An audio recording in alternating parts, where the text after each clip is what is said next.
And so they can. You are wearing masks. This is starting now. Oh, okay. They said that we don't. But only when we talk, I think. No, they said that it's all open. I don't know. I don't know, I keep the mask and then, It's all gonna be a lot of time. I mean, it's, This conversation. They said that we don't. But only when we talk. No, they said. There's a delay.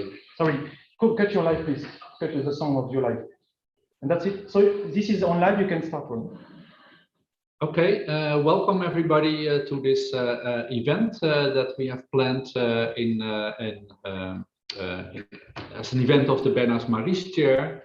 My name is Ron Bosma and I'm holding the chair for quite some time now at Sciences Po Toulouse. Very welcome to this event on AI. We have a wonderful program ahead of us in which we have very distinguished speakers that were very willing to contribute to this event.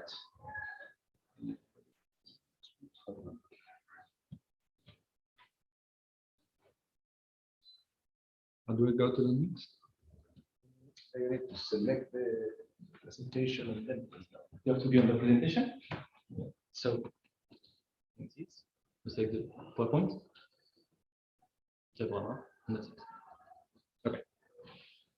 So just to sketch a bit of a history of the Bernard Maries Chair. This was a chair that was introduced 3 years ago in honor of Bernard Maries, a well-known economist at the University of Toulouse, and in honor of his heritage, intellectual heritage, we organized this Bernard Maries Chair and plan to organize all kinds of events in honor of his work. We had a kickoff meeting in November 2018 when we launched the chair. We had a wonderful event by then with very distinguished speakers, of which I have listed a few in this slide. In April 2019, we had our next event, which was on sustainable transitions. There we had a guest professor, Lars Koenen, who made a wonderful contribution, and there were many events attached to that. Then in November 2019, we had two distinguished speakers invited to come to Toulouse, Elisa Giuliani and Neil Lee. And we had a wonderful program on innovation, geography, and inequalities. And that was also held online to some extent. Then there were some events going on that were just one-off events in which we invited very distinguished speakers. Among others, there was Michel Alietta, who was speaking about inclusive and sustainable development. We had Joseph Stiglitz from Columbia University, Thomas Piketty, who presented his new book by then on capital and ideology. And we had Katharina Pistor from Columbia University, who was talking about the code of law and how the law creates wealth inequality.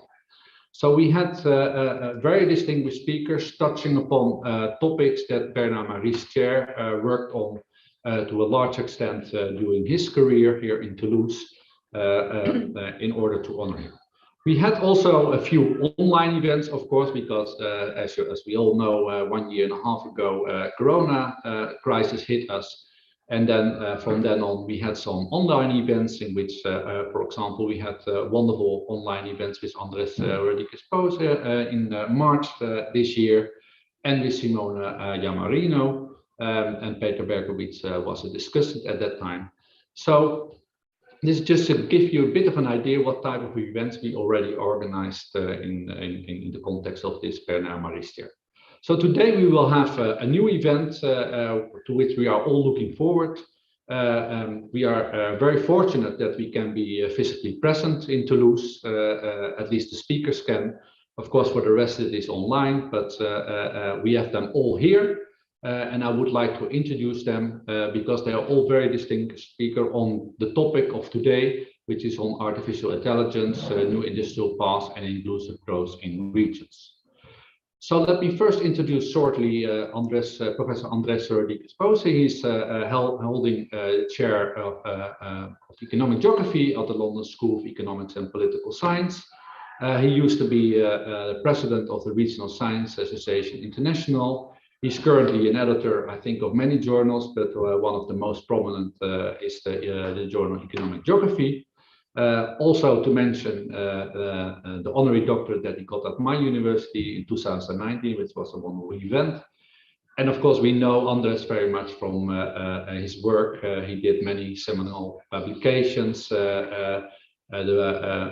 One very well known that is heavily discussed right now is his paper on the events of the places that don't matter and what to do about it.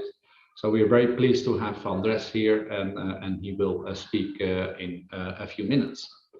The second speaker that we will have in the panel is Simona Iammarino, Professor of Economic Geography at the London School of Economics, a former head of the Department of Geography at Environment at the London School of Economics.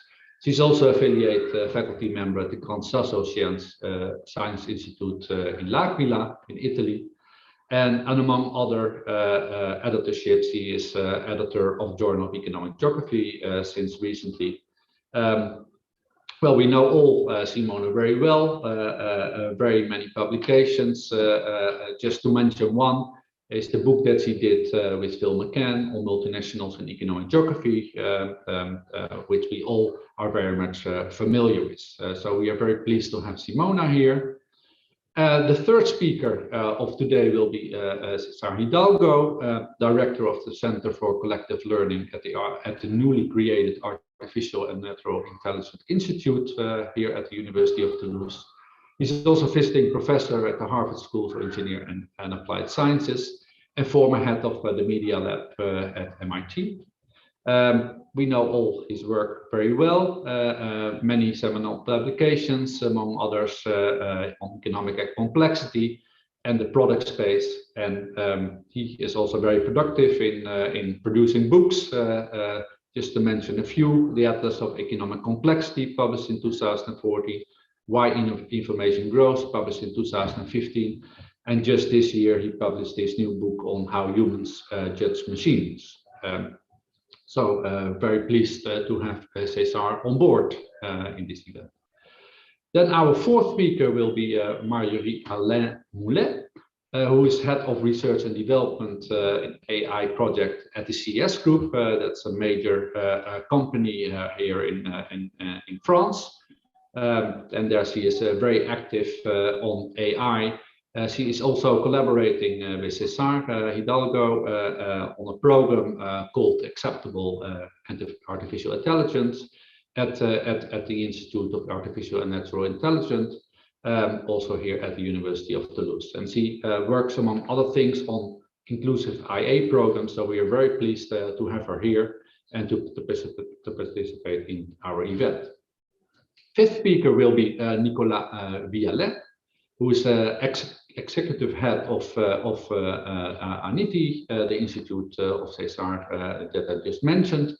Also former head of development programs at Airbus, but he's still very active and working for Airbus right now.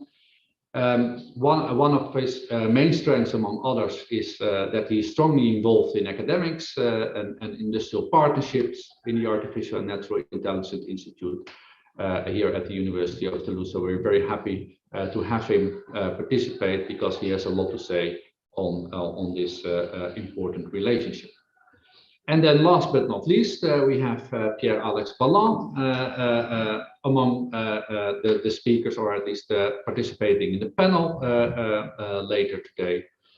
He's an associate professor in economic geography at Utrecht University, and also a very good friend of mine. Very pleased that he is around.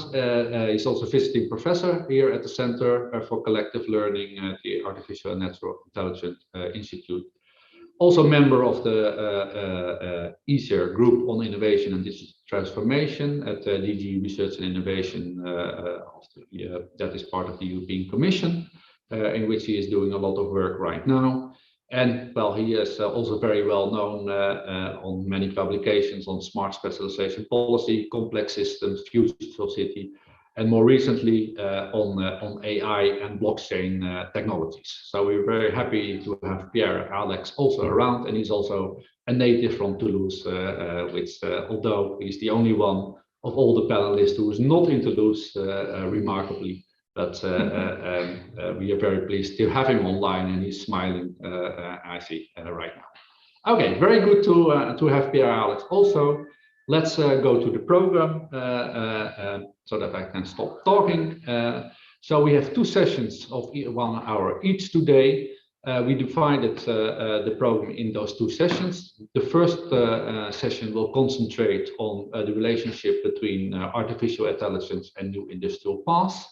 There will be 3 short intros by César and Nicolas, and I will do also the presentation that I prepared together with Pierre Alex. There will be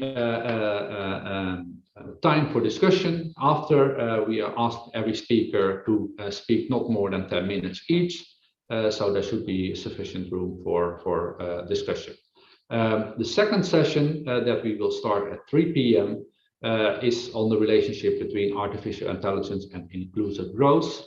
That session will be taken off by 3 short intros again, one by Simona, then followed by Andres, and then Mari will take over.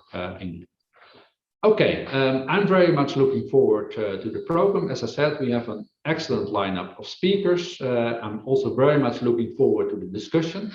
All people that participate in the session are very much invited to contribute and to come up with any questions or feedback on the presentation. So we are really looking forward to that. So please put them in the chat function. I think that is possible, and or otherwise, yes. And then I will take them on board and bring them into discussion. So thanks for the attention right now, and I would like to give the floor to César to take off and start the session on AI and new industrial paths. So please. Thank you, Ron. Yeah. Okay. Merci.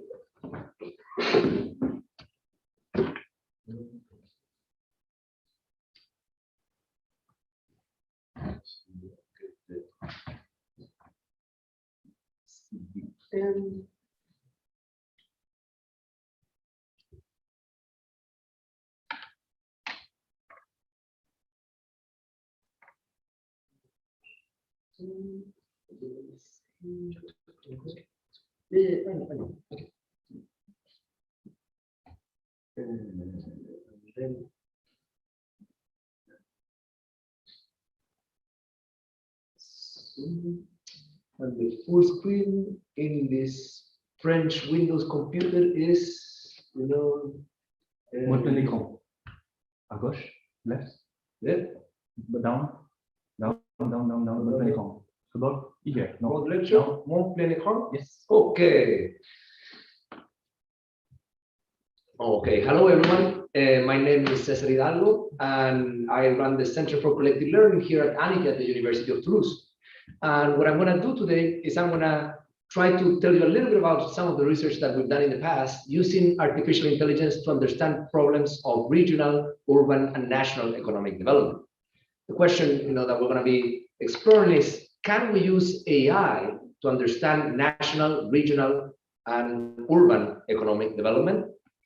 So, development and growth, usually they're named, together, but they're very different things. Even though development involves growth, in reality, development has much more. So on the right, you should be seeing a video of a zebrafish developing from a single cell to a full organism. And even though, in that video, you will see that the zebrafish grows, it also is developing several structures, developing eyes, is developing, tailbone, is developing, like the organism, because development involves that differentiation into multiple parts. And that is true in biology, and that is also true in economy. When you look at, for example, economic growth is not just simply the growth of something that is aggregate and homogeneous, but it involves, structural transformation. It involves discovering how to create and develop new activities. And in some way, because of these intricacies of development, because development involves also specific parts and components, the tools of artificial intelligence and machine learning that are good at dealing with data sets that are very nuanced, that have, you know, multiple parts and components that have individual identities, might be a good way to think about economic development. So there's actually two ways in which we have been able to use AI to advance our understanding of economic development. And these two ways are grouped into this field of economic complexity, which involves the use of machine learning, you know, to understand such questions. So the first one is the use of recommender systems. You know, recommender systems is something that by now, you know, everybody's familiar with. When you go, for example, to a website like Netflix or Amazon, you know, you get recommendations for movies, you get recommendations for products that you might, you know, want to purchase. And recommendation systems, basically what they try to do is they try to learn based on the past experience that you have about people's behavior, you know, what might be their future choices. Similarly, we can think of recommender systems in the context of development. Given, you know, the past history of a region, what are the activities that they might enter in the future? So the classic example of this by now is this idea of the product space, in which you can lay out products in a network, you can find which products are related or close to the ones that a country already, you know, has exported in the past. And that is technically, you know, a recommender system that is helping you predict what is the probability that in this case a country would start exporting or stop exporting a certain product. Now, you know, this is a method that is quite predictive, and because of that, it has been expanded. So during the last decade, what happened in the field of economic geography is that this idea of using, you know, a relatedness density to measure, you know, the probability that a region or a country would enter an economic activity was expanded to multiple geographies and to multiple activities.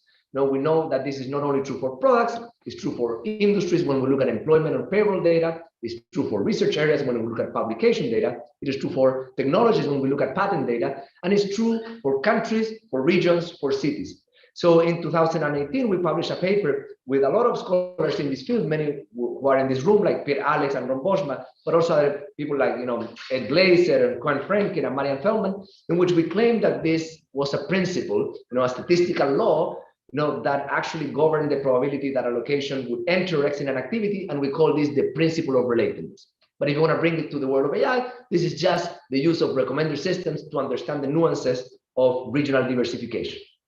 Now, the next contribution that uses AI to understand problem of economic development is the idea of using dimensionality reduction. This is going to be a little bit more technical and a little bit more mathematical, but in my opinion, also a little bit deeper. So let's go back to basic macroeconomics. So one of the, you know, battle horse concepts in macroeconomics is the idea of a production function. This is the idea that you need inputs to produce outputs, and you combine those inputs in the production of an output. So for example, here you have a Cobb-Douglas production function, you have an output Y, you know, and that depends on inputs. For example, how much capital you have, how much labor you have, and the importance that these inputs, you know, have in the production of that output. There's also this other term A, which is technology or total factor productivity, which is how much output you produce per unit of input that you use. Okay, and this is a very important and useful concept because it allows you to connect what, you know, you might expect to see in society, you know, with what society is able to produce. Now, you can generalize this idea quite easily. You can say, well, you know, instead of having just one output, you know, well, we want to try to understand problems of development. So we want to have multiple outputs, and we want those outputs to be available in multiple geographies. So instead of having Y, just one output, you want to have YCP, you know, the output Y on location C about activity P. And then instead of having, you know, capital and labor, you can say, hey, we have many factors. We have factor 1, factor 2, factor 3. We might not know a priori what these are. And these factors are also available in locations and that are specific to activities.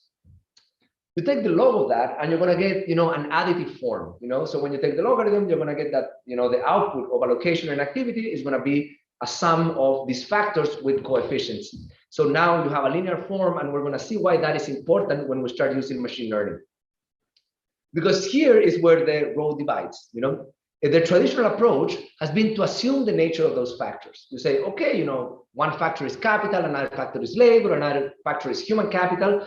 And what you would do is use traditional statistical methods, such as regression, to try to figure out what combination of factors are the ones that produce the output. You know, so do you need more of this or more of that? But you assume the nature of the factors, and what you adjust are the coefficients. Now, that's how statistics work. You know, you have certain variables that you want to use to predict another variable, and you can use the statistics to find, you know, a good fit. But machine learning can go a little bit beyond that, because you can learn both the factors and the coefficients simultaneously. So you can now take an approach, you know, that is agnostic about what those factors are. You say, we have an output, YCP, you know, how much this location produces of activity P, you know, but we're not gonna assume what the factors are, we're gonna discover what those factors are. How can we do that? Well, you know, there's a lot of ways of doing that, but one way that matches the idea of production functions perfectly is the idea of singular value decomposition. Singular value decomposition is the generalization of the idea of an eigenvector or an eigendecomposition applied to rectangular matrices. So what does this allow you to do? Well, it allows you to grab any matrix and decompose it into the product of three matrices, into the outer product actually of three matrices. A matrix U that would be of the size of the number of locations times the number of locations, a diagonal matrix S, and a matrix V that would be equal to the number of activities by the number of activities in size. And this is a perfect fit because it's a matrix factorization. So you don't have any residuals, you know, here you're fitting things perfectly, but there's some magic when you use, you know, matrix algebra, is that the first vectors explain the most variance. So you have basically a fit that is perfect, but if you want to make it imperfect, you can choose how many vectors you want to use. And then, you know, you can create something in which the remainder is going to be the residuals. So that's a little bit the magic of this, because now you can grab that output Y, you know, and you can decompose it into a sum of outer products of the principal vectors and the singular vectors, you know, with a coefficient that is given by the eigenvalue, you know. So basically you went back to this linear form of the production function that we had before, but now basically instead of assuming what those factors are, you know, we are discovering them using matrix factorization. There are these vectors U and V that you can learn from the data. So this also gives you a bonus, which now you have like a formal definition for total factor productivity. This, you know, basically this factor A is simply the sum of all of the higher order terms of the matrix factorization. They're not a residual anymore, you know, but the higher order factors on a matrix factorization. Beautiful. How does this work?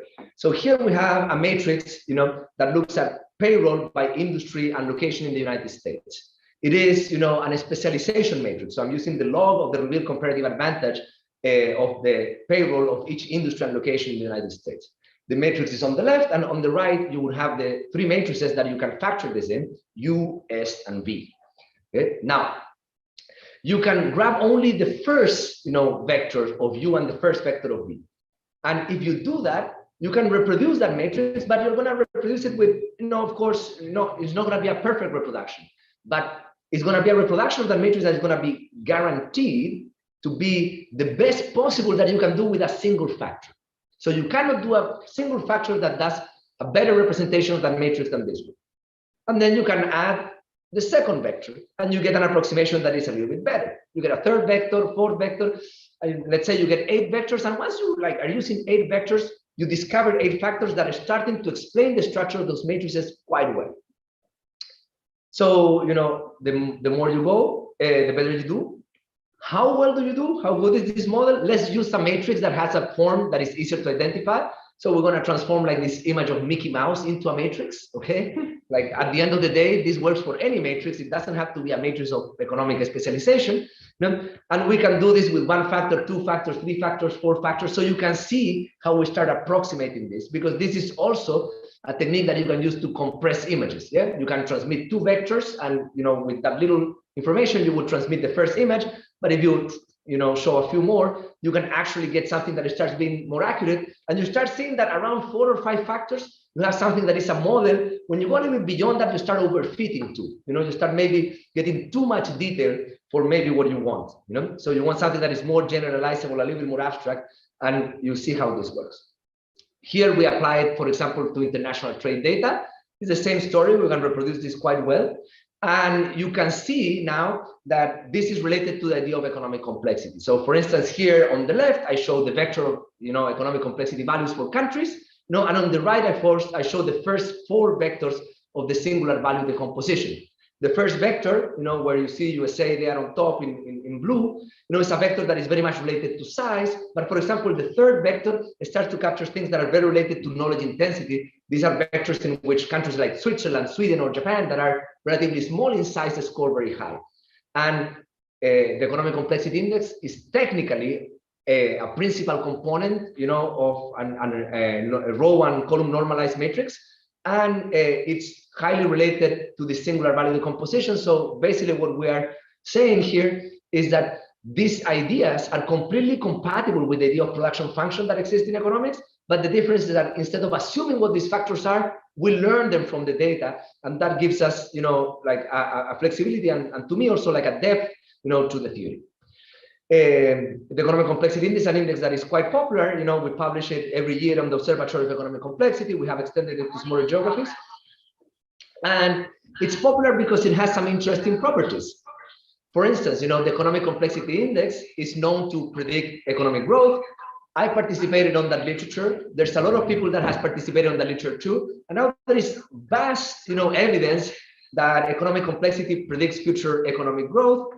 I've shown it with colleagues using, international trade data. Other people have used historical data. There's a beautiful paper by Domini in which he uses data from the Paris World Fairs, from the 19th century to use, the products that they were exhibited in the fair as a proxy of the exports of those countries, and also finds, that economic complexity predicts growth quite well. But it's not just growth, growth is just one thing, but what we're interested in is inclusive green growth.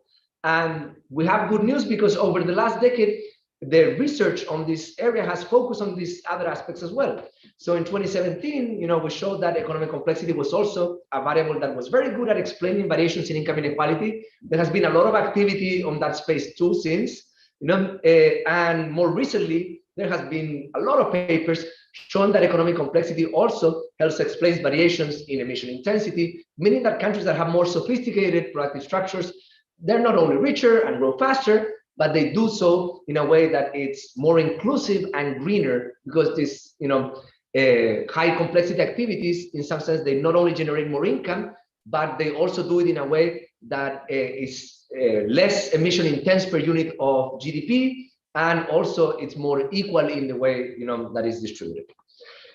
So we talked about growth and development. They seem to be related, but they're not the same thing. Development involves, many parts and components that have a specific functions, that cannot be captured simply with aggregate measures of growth. And the tools of artificial intelligence are helping us look at development in a new light, in a light that we can track the identity of the elements and see them at a large resolution. And this is part of a growing field. During the last decade, this field has grown, and now we have many scholars that have participated on not only understanding the implications of these ideas, but also understanding how these ideas are affected by other factors, such as institutions, the interaction of technology, or the demographics of a population. And with that, I would like to thank you very much for your time and for your attention. And I would like to pass it on to the next speaker, which is Nicolas Vialet. Yeah, thank you.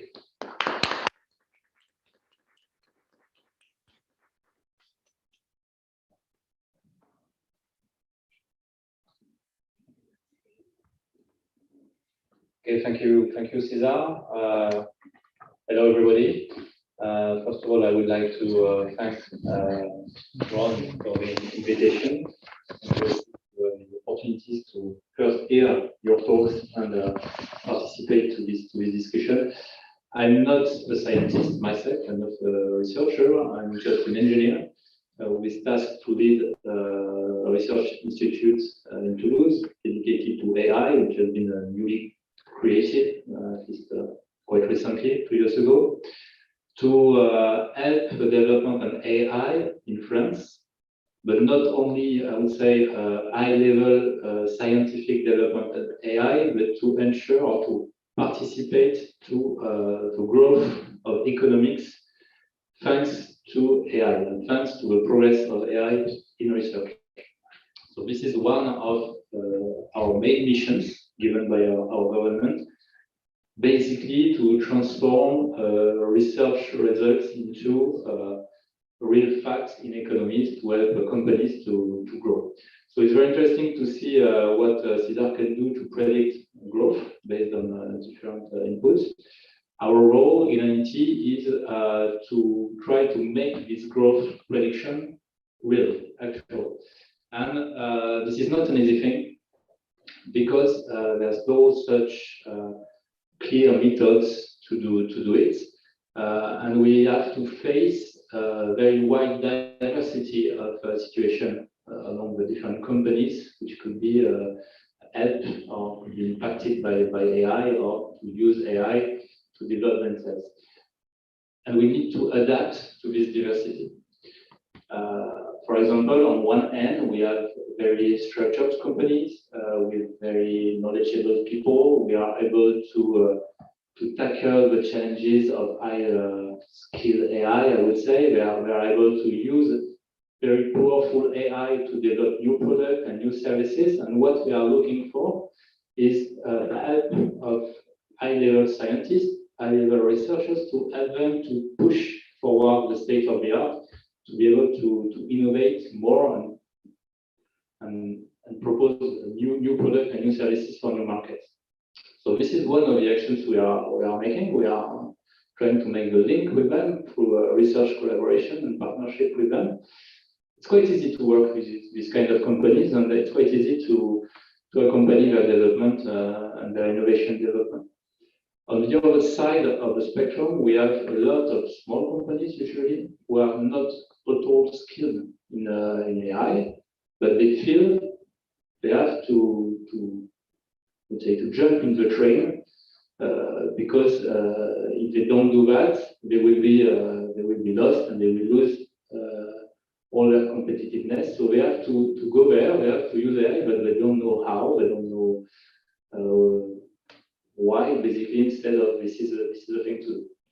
And this is the hard part of the thing. And this is where policymakers and institutions have to play a very important role, because we need to help these guys to understand the basic fundamentals of what AI can bring. Usually they don't have the means and the resources to really innovate, invest in innovation for this new technology, but they have to follow anyway the train.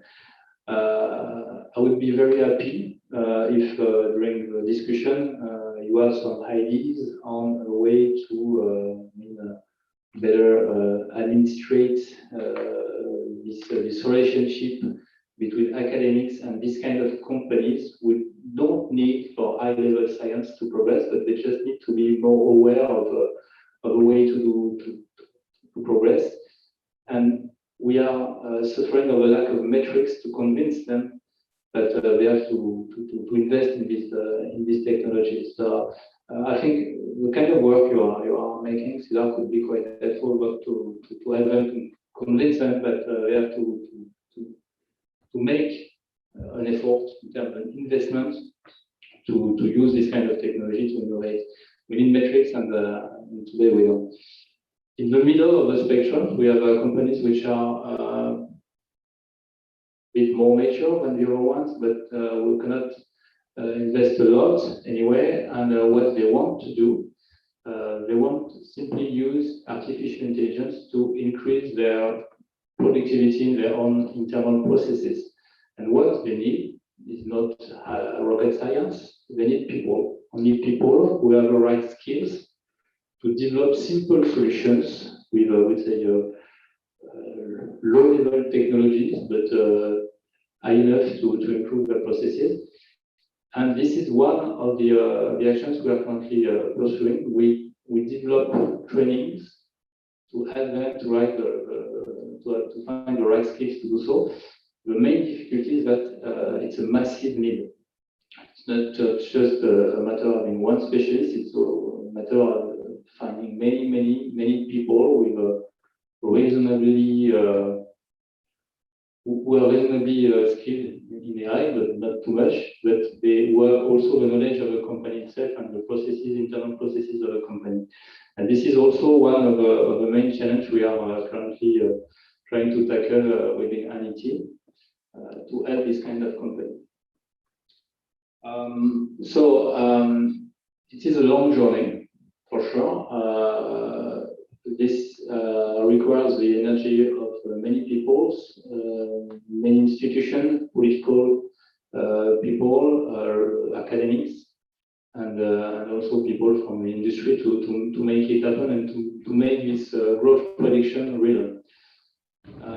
We are only one actor among all these actors, and I can tell you that it's a huge effort to get everybody aligned to do so. So I think this kind of session today is very helpful for me to understand clearly what are the inputs academics can give to the work we are currently pursuing, to try to put some right methods and right processes to make it happen. Okay, so thank you. I think I finished, and I will be happy to for more lively discussion.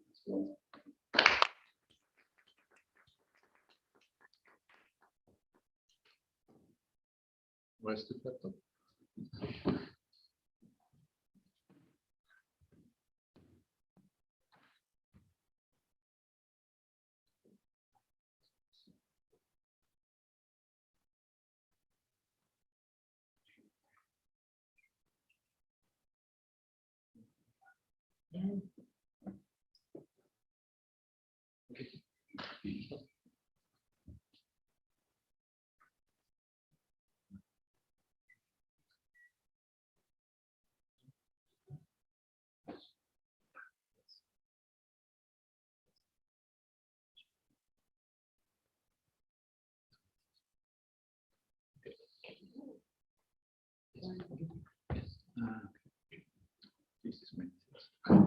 All right.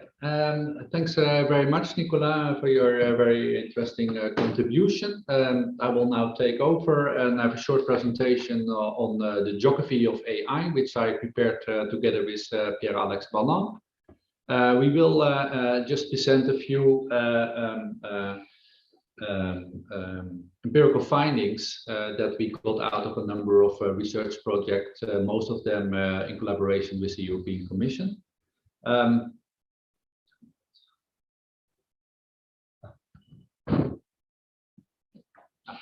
So slow. Okay. What I would like to concentrate on is a few items. One of them is the need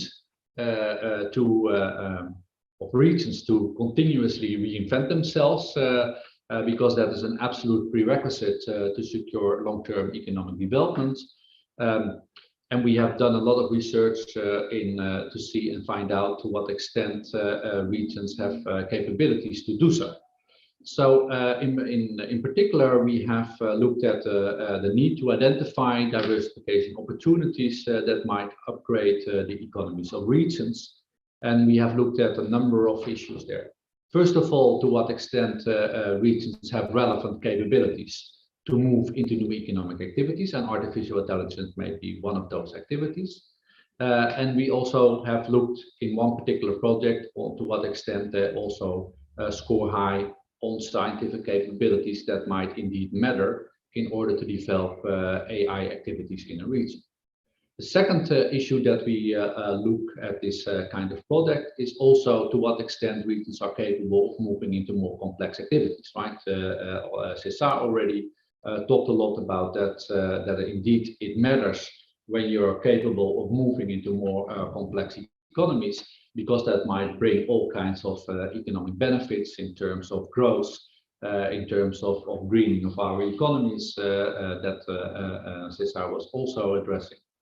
So that is the second component of what we look at.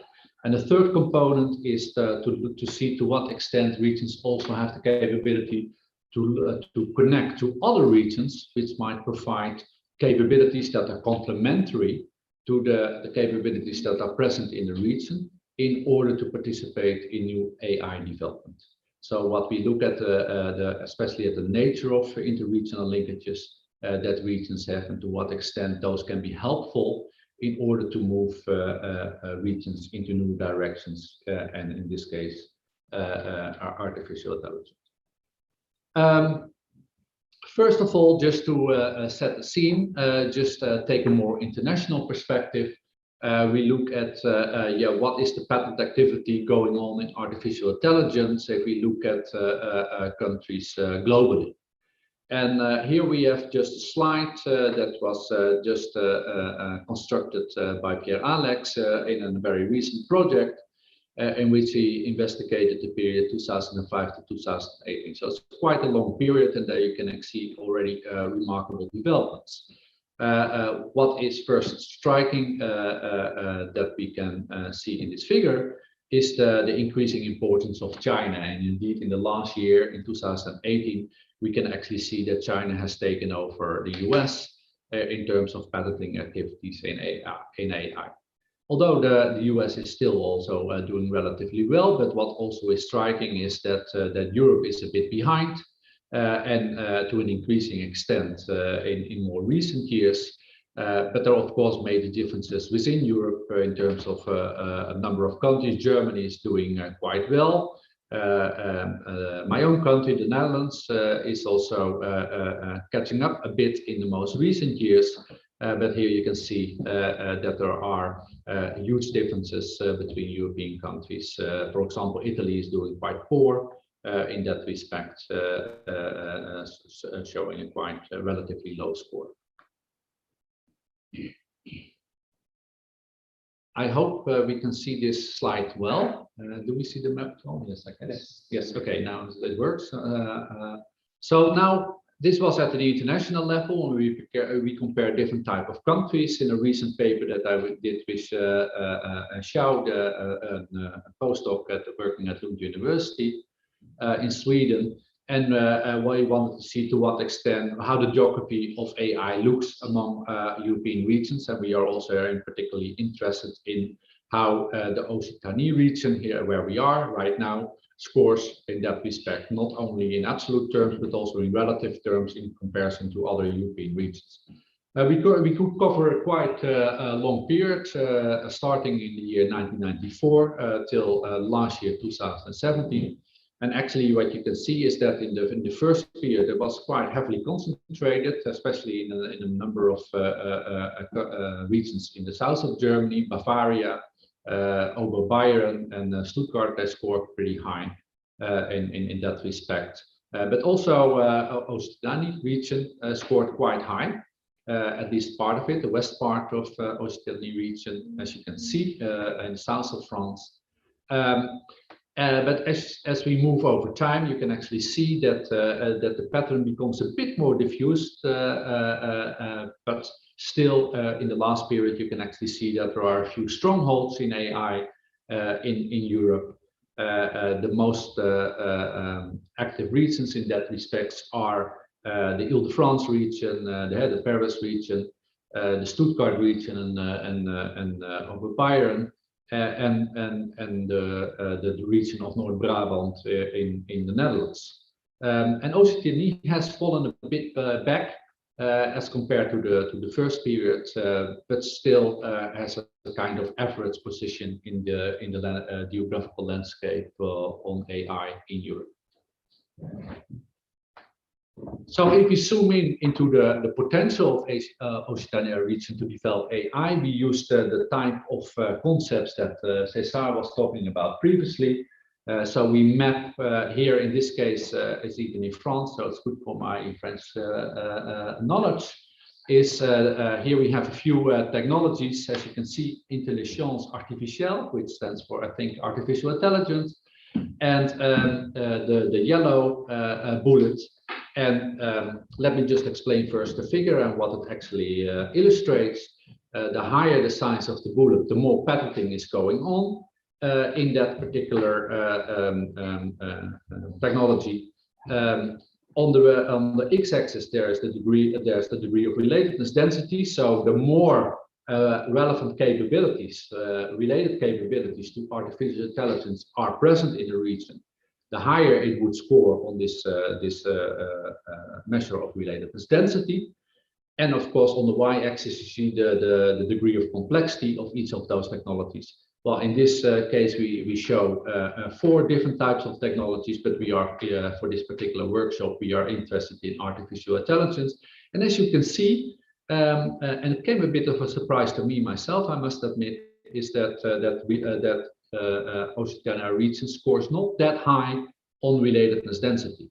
Well, of course, it is much stronger in aerospace, as you can see completely on the right. The gray bullet is really big. Of course, the region is heavily specialized in that particular technologies, and for good reasons, because there are many relevant capabilities on which this aerospace technology can actually build, and therefore it's big in the region.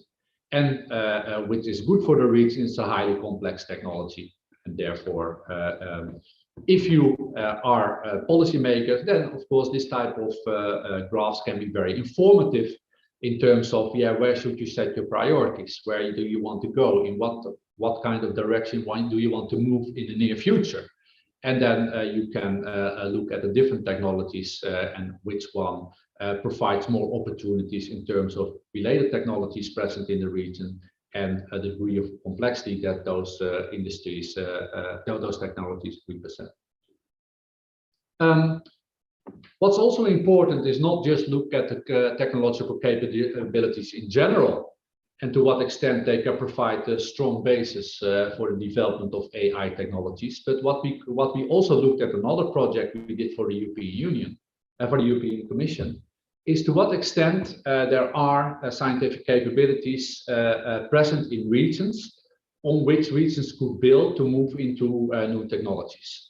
And in this case, I just present the domain of ICT that is, of course, strongly connected to artificial intelligence, because we know from studies that the strong presence of ICT in a region is a strong predictor for development of AI in a region.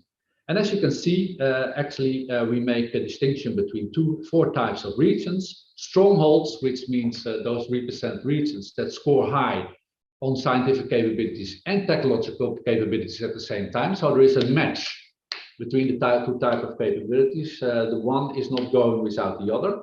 And this is, of course, what you would like to see in a region. And indeed, as you can see in the south of France, part of the Occitanie region, is actually quite a stronghold in the domain of ICT. So this could be a kind of promising feature to take up in future development and moving in AI in the region.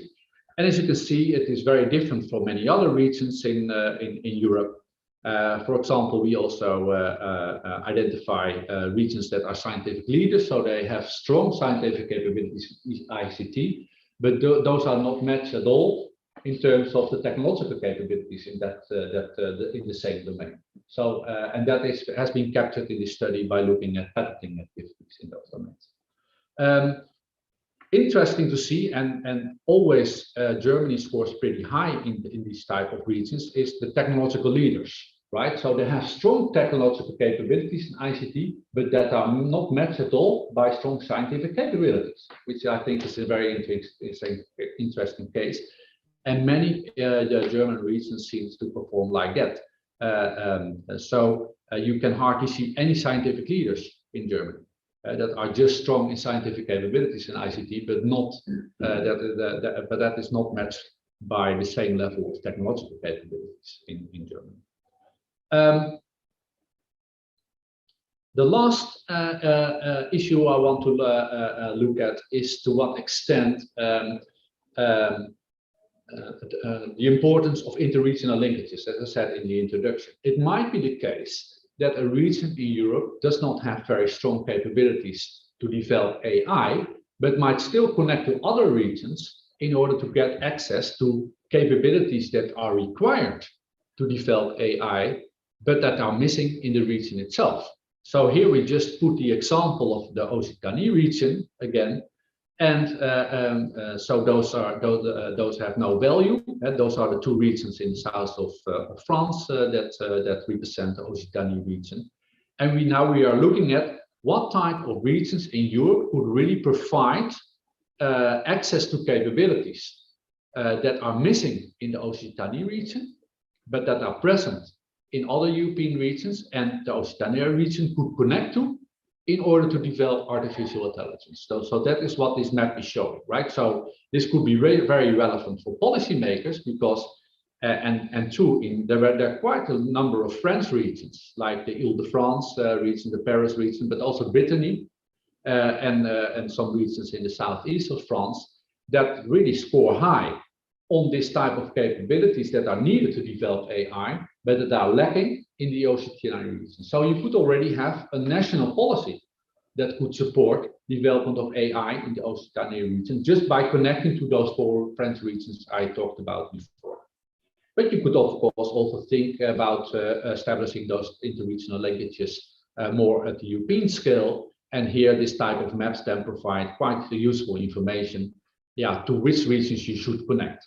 So it is not just about connecting to the outside world, but it's about connecting to the right regions that have the relevant capabilities that are missing in this case in the Occitania region. Okay, thank you for your attention. I'll leave you to that.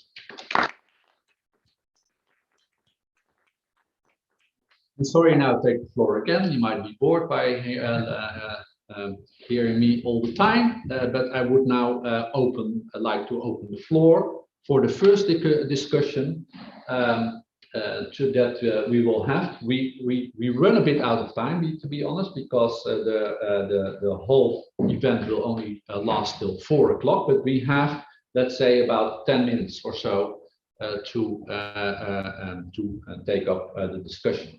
I already received a number of questions from the audience, but first I would like to invite the panelists, including Alex, to possibly comment on the presentations that you have heard in this first hour. Who could I have one comment, So when we talk about AI as a technology and something that we want to promote and we want to develop, we need to understand which type of product we're dealing with, because any new technology has a window of opportunity that is finite, and that in the case of AI, I think it's starting to close. Why is that? The software sector is a high export sector. Like AI is very exportable because it can be exported through APIs, it can be exported through the web. So it has a very low transportation cost. And what we're seeing today is that in a matter of 6 to 7 years, AI went from like this technology that was new, and then every grad student could do it, using MATLAB and TensorFlow and all of the different things that are starting to come out, and that was cool, and people did a lot of projects, but those were like little nice projects that eventually then gave rise to like big, well done projects like the ones that you see, in the language models, for example, the BERT language model of Google, GPT-3 from the OpenAI Foundation, which are things that it would be really hard to replicate if you don't have a large team with, there's a server farm that is dedicated and designed for those purposes and so forth. And they provide, products of a quality that, would be hard to compete with, but also that are highly exportable. So when we talk about AI, we're talking about a sector that, because of those properties, is a sector that is made for high spatial concentration. It's high value, it's high capital cost, low transportation cost, and hence thinking that every location is going to be competitive at it, it's a little bit naive. We observe already that in other sectors like in the internet, which is also very tradable, very export oriented. In which the US in the West is completely dominant, and in AI we can expect something similar. And I think that when we think about AI as a technology in industrial diversification path of allocation, we have to think about it in that context, that it is a global battle in which there's going to be a few winners that are going to export to a large number of destinations. It's not bakeries that are going to appear everywhere. It's not like newspapers in the era of print that we're going to appear everywhere. It's newspapers in the digital era, where the New York Times is the liberal newspaper for the English-speaking world. Like you have kind of like these huge markets that you can access, and that's my main comment, that when we're thinking about that development, we have to keep in mind that it's not local capability, it's a global market for a high export product. Yes, so very good. Somebody of the panel would like to respond to that? Yes, Andres? Well, I'm not sure whether I'm responding or not. What I'm trying is to build on what, as I was saying before, and on your map, which I think is very, very interesting. Yeah, it's very interesting. It's the whole idea of you have a lot of potential of connectivity, but we've seen in the past that new technologies tend to concentrate, especially when they become mature, they concentrate in space. And what Nicolas was saying was this whole situation that perhaps we are too much concentrating at the top end of the research dimension, which is going to lead in a period of low transportation costs to concentration of the geographical returns of any sort of advantage. But the local firms, what they need is a lot of skilled people that can transform relatively simple tasks and apply them to firms that would become competitive and perhaps move up the chain, the production ladder. So the question is, how do you reconcile both factors? When in which you are pursuing on the one hand, for example, here in Toulouse, research excellence, but the reality of local firms, which very often are highly competitive, is that they're going to need perhaps skills that are much more down to earth and are going to do incremental research rather than just big leaps in science. Yes. I think for the sake of time, I will maybe expand a little bit when I present. Okay. So giving the floor to what? I think now that's a very relevant comment by Andres. I think also that the slide I show on ICT skills, right, is really matters in this respect, because those are more basic skills that are needed in order to make this happen, and this diffusion process to local firming could contribute to that. I've also a number of questions, I think, from the audience that we could take up. I think there are some questions for you, Cesar, so be ready. There's one on, to what extent can we really predict the components significantly better with the AI than standard econometrics, right? So, okay. In the end, AI can only improve significantly the efficiency of selecting among the information in the data, but if we omit an important factor in the data, the AI will have to compensate, I think, for specification of the model due to omission of a variable in the very data set. Can AI compensate for that bias? Yeah, so I think in that question, AI is being interpreted as something that is used to fit a pre-selected list of features or factors, to an output. And there's a lot of AI that you can build that way. You can have, and a lot of, for example, computer vision traditionally was built that way. That you have like certain features that you extract, and then you use those features to, predict an output. And of course, if you're missing an important feature, you might have something that is missing. But there are other forms of AI, for example, like deep learning, which is not what I showed, but that shares this property with what I showed with this matrix factorization type of techniques, which they learn the factors that best explain the data, not from a perspective of having factors that are interpretable, but from a perspective of having like the vectors that best describe the mathematical space of the result. And in that context, you sacrifice a lot of interpretability. What you're getting out is like, is this the size of the economy? Is this the population? Is this the expert? Like, you don't know, but it kind of like correlates with the three. It's in reality, it's an eigenvector that you were able to get out, of the methodology, but it guarantees being the best at explaining the pattern at hand. And in that context, it's helping, cover for that shortcoming, because, the factor that you might be missing in that description that is, factor first, might be discovered in this one in which the factors are learned a posteriori. So I do think that AI helps us in that way, and it might help us discover a factor that, hey, we never thought that was something that mattered, but look, this unsupervised method is giving us, this information that is telling us to look in that direction. And I think that's, to me, when AI is more powerful, is when it's used in collaboration with human intuition, because a lot of the times it can give you hints to look in directions in which you might not have had the intuition to do so in the first place. Okay, thanks. And then a last question for you again, and this is, I think, quite challenging. One of the criticisms frequently addressed to recommender systems is that they only recommend things that are very, or maybe too close to your own taste. So is the method relevant for predicting really new industrial paths, that is, in industrial bifurcations?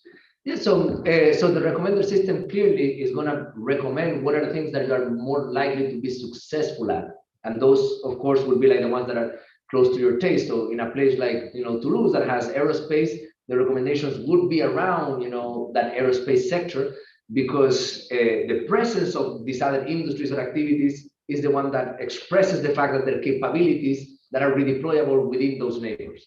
Now, this will not help you for unrelated diversification, but it would help you understand what those different paths would be, because now you have a measure of what similar and different is, which is not binary, which is continuous, and also it will give you an estimate of how likely are you to succeed at that difficult path, meaning that it also will help you calibrate the type of effort. Yeah, when you're doing any type of effort to diversify, you're taking a risk, and having any measure that tells you, hey, is this a 1 to 100 bet or a 1 to 1,000 bet, is a good idea. So it doesn't mean that you should follow the recommender system. In fact, when you look at what I've been writing over the last few years, I completely say you should not follow relatedness as your only path towards diversification, but you want to consider it because it's going to tell you the amount of effort that you will need to enter to an activity that is close or far. Okay, thanks very much. I would like to give the floor to Pierre-Alex. Would like to make a comment on the policy implications of the unequal nature of AI. Yeah, thank you, Ron. And it's kind of a follow-up also of your conversation in the panel. Something really, really important to understand with AI development is, of course, that AI consumption is very global, as Cesar said, and AI production is very, very concentrated and very localized. So that creates this like unseen winner-takes-all kind of mechanism.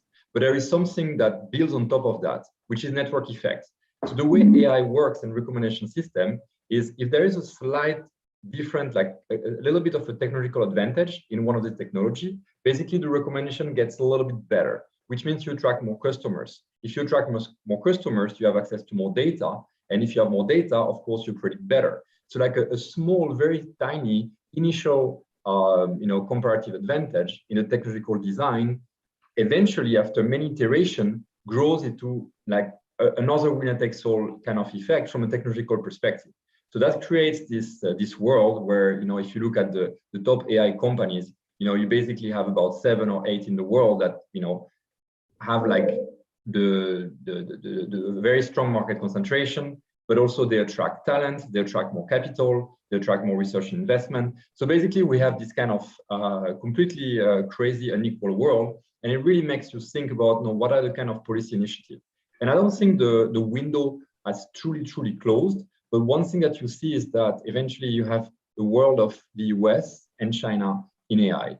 And if you want to compete, with like European companies, and we want to also have some kind of technological sovereignty when it comes to AI in Europe, we do have to act as fast as possible. We have to go really strong with very strong AI initiative at the European level. So I think that's something really important to understand.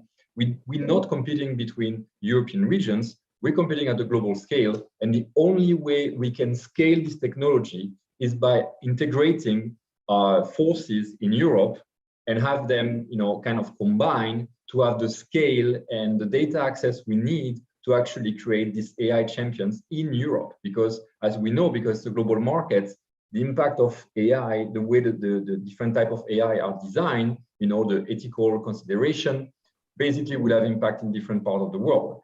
And to me, that one of the analogy I like very much to think about a model to develop very strong AI European technology is actually Airbus. If you think about Airbus and the way aerospace is designed in Europe, and the reason why Europe is absolutely like leader, maybe together with the US, we can debate, but basically we have 2 leaders in the world in the development of airplanes. It's basically because we don't have a French champion in aerospace competing with a German champion, competing with a Dutch champion and the UK one. What we have is a truly European company where value chains are deconstructed and reassembled within Europe, and you have different specialization in different regions, and they are combined at the European scale, and that is why this technology is able to scale and be competitive at a global scale.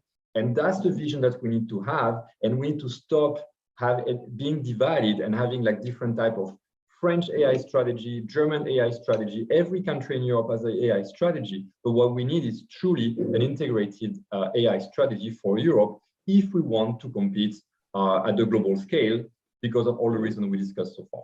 And that's something which is non-trivial, but it is very important for policymakers to truly understand this nature of AI production. Okay, thanks very much, Pierre-Alex. I think that was a very good intervention. Also looking at the importance of the global scale to take into account.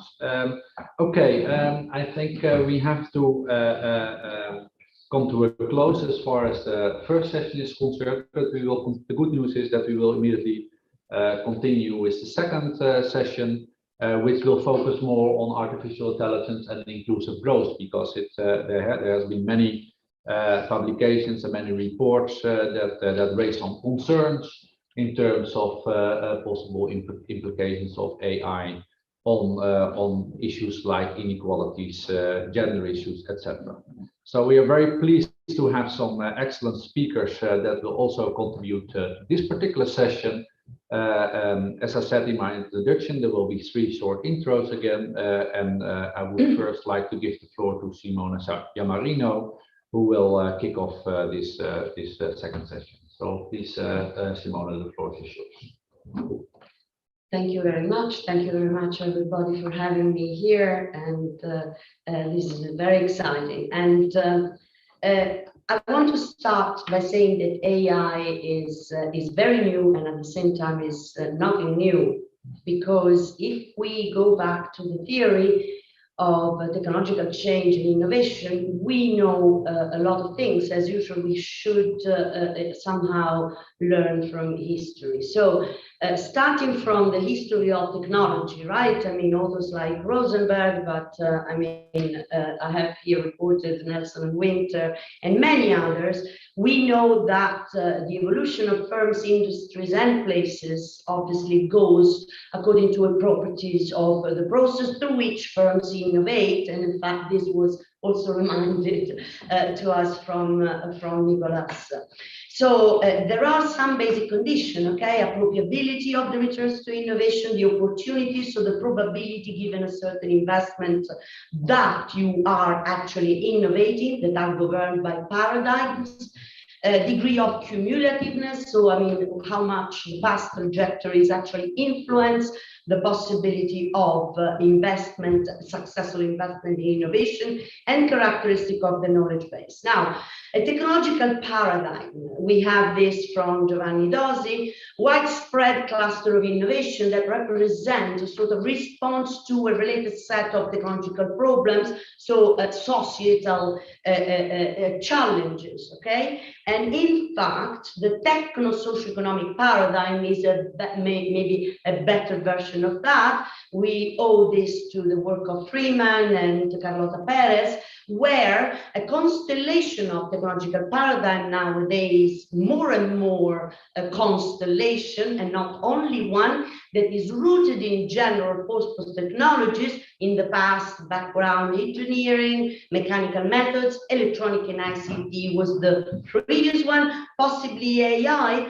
for sure AI is a general purpose technology, but at the same time, we will have genomics or we will have green technologies, so a constellation of technological paradigm influence an entire phase of socio-economic development. So there is a perpetual tension, and this is what we owe to the history of technology, between technological creation and technological diffusion, industry concentration in the hands of very few, and therefore monopoly, which connects to my talk for this program a few months ago, and competition, and spatial agglomeration and dispersion. So technological paradigm shifts and industrial revolutions are actually, you know, influenced by global general purpose technologies, and this techno-economic, socio-techno-economic change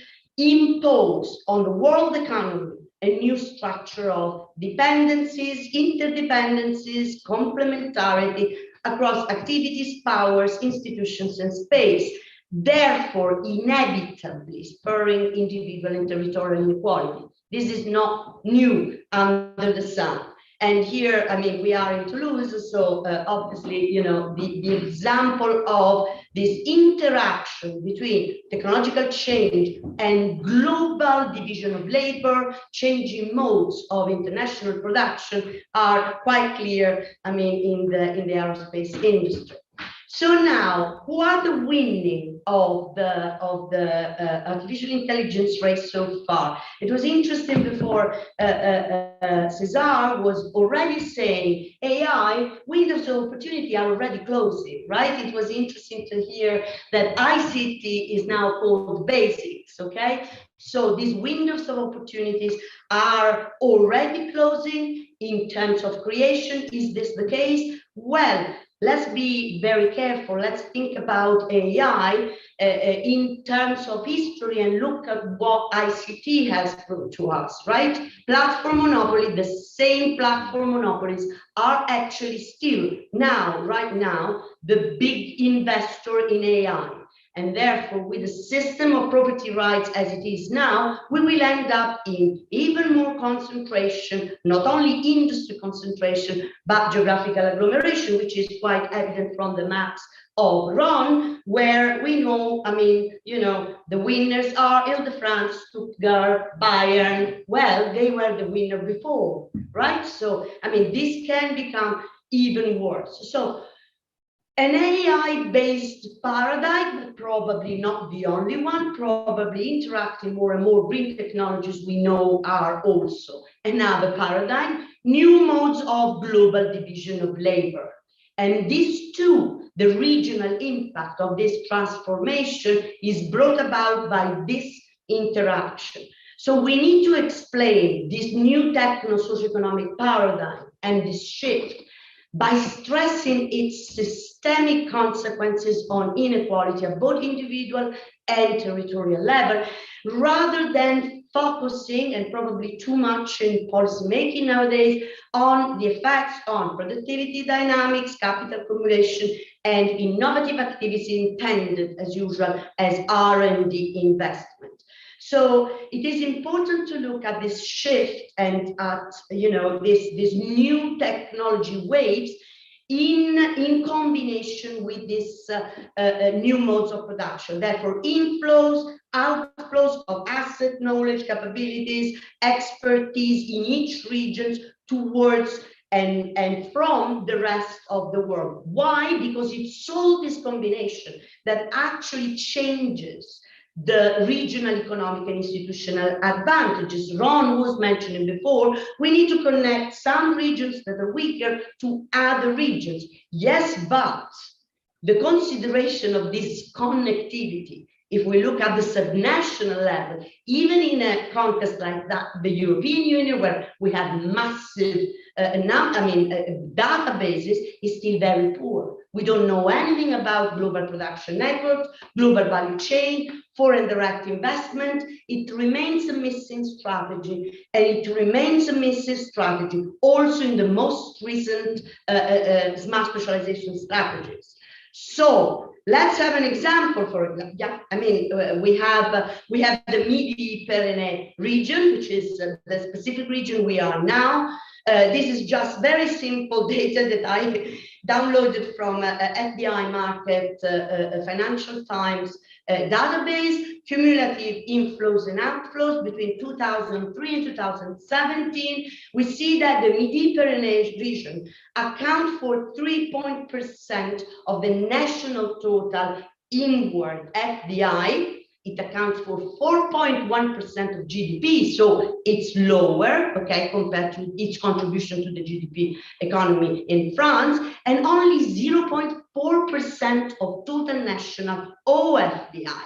At the same time, however, this, let's say, apparently very weak connectivity is somehow interesting to look in terms of function of investment, okay? Investment, foreign direct investment are really a very rough proxy of internationalization and globalization, but a lot of these investments are in R&D function, okay? It accounts for 6.5% of the national total, after the usual champion Ile-de-France, Rhône-Alpes, and Provence-Alpes-Côte d'Azur. And if we look even more carefully, we see, in fact, that Midi-Pyrénées, if we look at the functions, okay, across all sectors, it's 12.1%, okay, of the total FDI that the region receives, far above the national average. It's also interesting to see, and this reconnects to AI as a general purpose technology, if not as a change of paradigm, we see that actually these are the most attractive industries going from the function to the industry level, right? We can see that the top attractive industries in the region, in terms of attractiveness only, right? Because OFDI is still very, very small, it's healthcare on top of aerospace, okay? So there are, in fact, very, very fast growing industries that are, for example, e-health, okay? So not only aerospace, this is not a story only of aerospace, but for example, the cluster of cancer bio that you have in these regions, and also other activities that are much more traditional and possibly less debated, which are agri-food, which are ceramics, which are creative industries, and the AI as a general purpose technology can really help to revitalize, to renew also activities that actually can bring wealth, can bring opportunities. I mean, we cannot evidently, and Ron showed that very, very clearly, be all specialized in the creation of this new technology. So this is just to tell you that, and I will, that some of the policy principles that with the work with Andres, Michael Storper, Riccardo Crescenzi, for the DG region, now for a few years we have been doing, we need a way of looking at policy that takes into account this connectivity, how we connect these regions, right? How?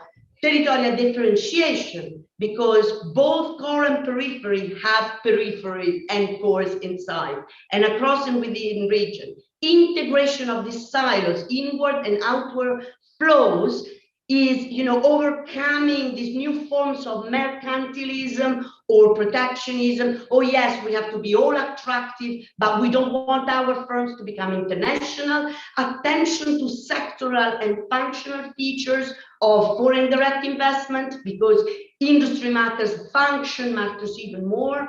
Coordination between mission-oriented top-down, science-led, and diffusion-oriented bottom-up capacity building programs, because otherwise we leave places behind, as my colleague will argue in a moment, and therefore really try seriously to address the problem of multi-level governance and coordination of top-down and bottom-up approaches to internationalization, but more generally to regional economic development. Now, finally, this nexus between function, industry, technology region that recalls the techno-socioeconomic paradigm story and what actually previous wave of technologies has taught us, show that we have to understand the detailed structure and evolution of global local networks and the interaction with technologies, and incorporate this in future public policy, because otherwise there is no point in supporting certain firms or certain skills if in the meanwhile we have massive outflows from the region, for example. At the same time, we need to look down, we need to precisely understand what the region can offer on all domains. How can we leverage on the general purpose technology to revitalize also very traditional sectors? But it is more and more important nowadays looking at to provide the necessary condition for a fairer globalization and for a fairer technological paradigm shift. Rules of law to address the negative externalities, right? I mean, we know from the G7 that maybe something has to be done for global corporation power, market power, and control also of national states. Thank you very much. Simona? Unplugging. Unplugged. No, from there. Okay. All right. Thanks very much, Simona. I think thanks well for a very inspiring contribution. Going back to the old classics is always very good, right? To remind us where we come from and that we have to pay a lot of tribute to the old classics, and then go into more the type of interconnectivity that we are talking about, the nature of inter-regional linkages, and especially the role of global relationships in that respect, and already starting a bit of the discussion on policy and what type of policy implications our discussions might have. I'm looking to Andres, who will be the next speaker. Problems with that. Okay, then do you have your guitar here? No, I don't. Okay. But I heard that you sing. I'm not going to sing now, so just have a small technical problem, but I'm sure it will be resolved soon. We are The only one left is mask at this point. I can help you. It's open, so. And the sun is coming out. If I look at the laptop of Andres, it looks promising already, so I'm sure we can start soon again. I need more economic geography jokes for this moment. We need to have a brainstorming session. Economic geography is a very serious business. We do not make We're very jokes only serious. after in bars and restaurants. It's okay to just say this.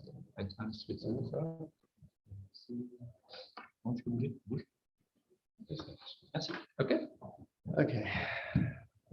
Yeah, works.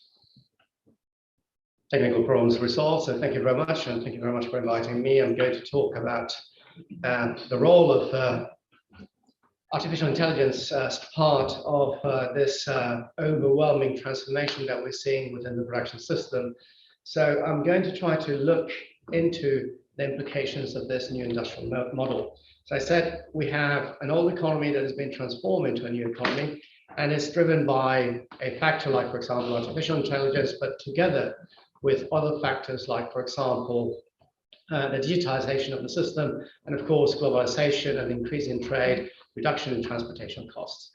And in order to see what the implications are, we need to look at what has transformed the main industries over the last 50 years. So let's go back to a bit more than 50 years ago, to 1969, and look at the second largest company in the world, which at the time was General Motors. It was the second largest company. It employed 800,000 workers, and these 800,000 workers directly employed by the company were located in 24 countries of the world, with 119 plants in the US alone. So there were plants in most of the developed, of what was then the highly divided world, the Western world, and many of these plants were in medium size and small towns. A company like General Motors at that time had 39,000 suppliers, direct suppliers, and only the upstream suppliers actually received almost 50% of the revenues that were paid into GM. If we fast forward to right before the start of the pandemic in 2019, we can compare General Motors. They're in different sectors, but nevertheless, it gives an indication of what the situation is with Facebook. Facebook was the 6th largest company in the world right before the pandemic in terms of market value.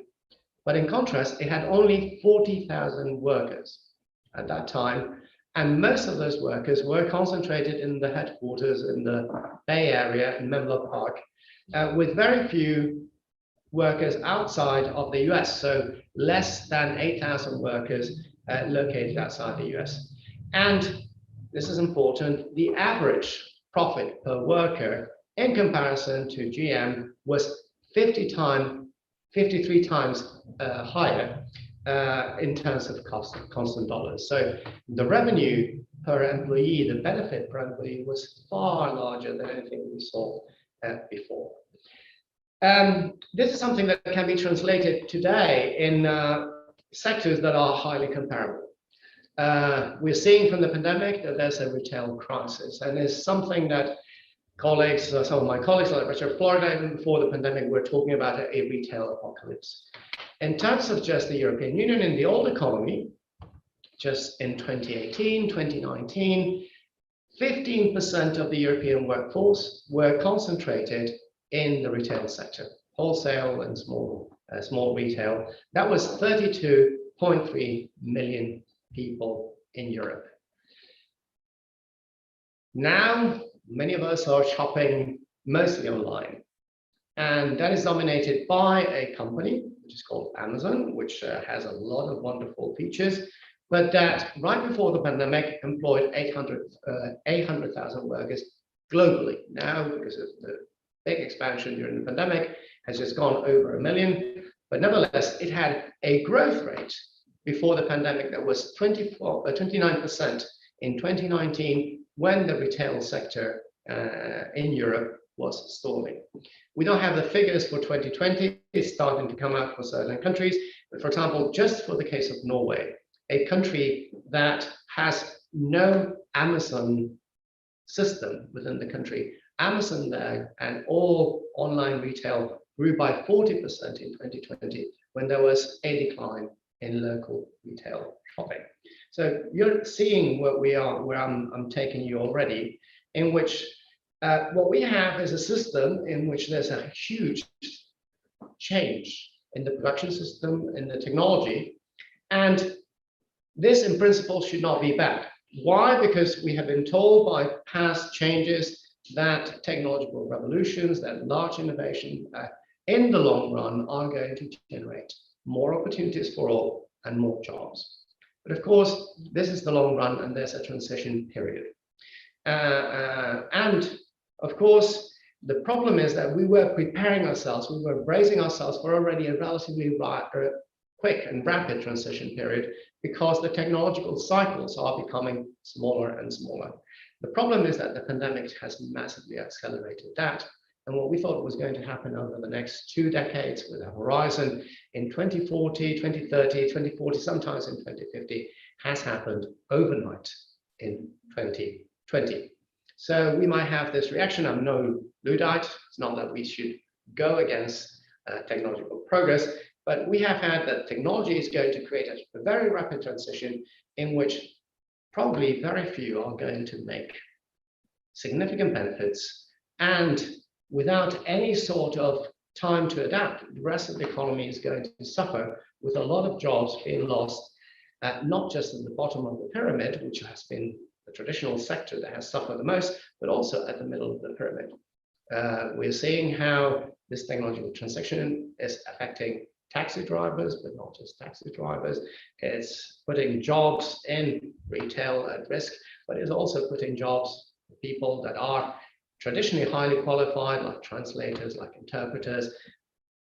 Whether my job is going to be the same in 2 years' time as a university professor, when artificial intelligence can do my lectures probably better than I can, it's another issue that we'll have to consider. So what we're seeing is that we were thinking we have no time to manage the transition, but the transition has come far faster than anyone was expecting. So this is the problem. Come the pandemic, what we're seeing is that we're now shopping online, we're now working remotely, we're now even in most cases, and this is, I have to thank Ron and everyone involved, Ron with the Anna-Marie chair, because we are here physically in Toulouse, but otherwise we have had all this online, and I'm going to keep on having these sorts of events for a foreseeable time.